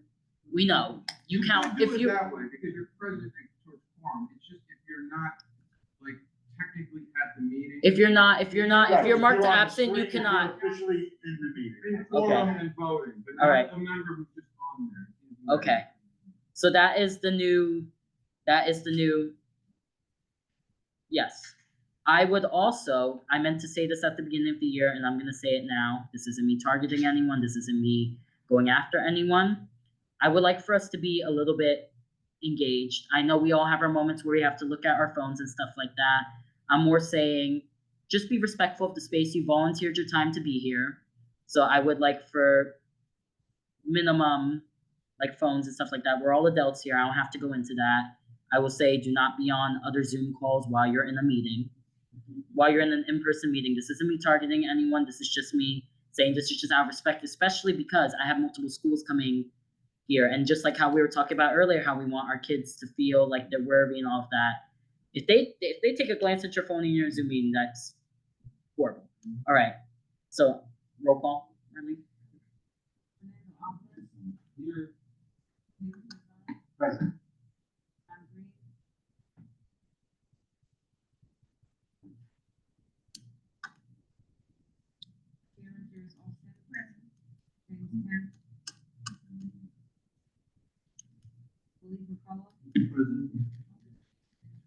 James is trying to read. She left.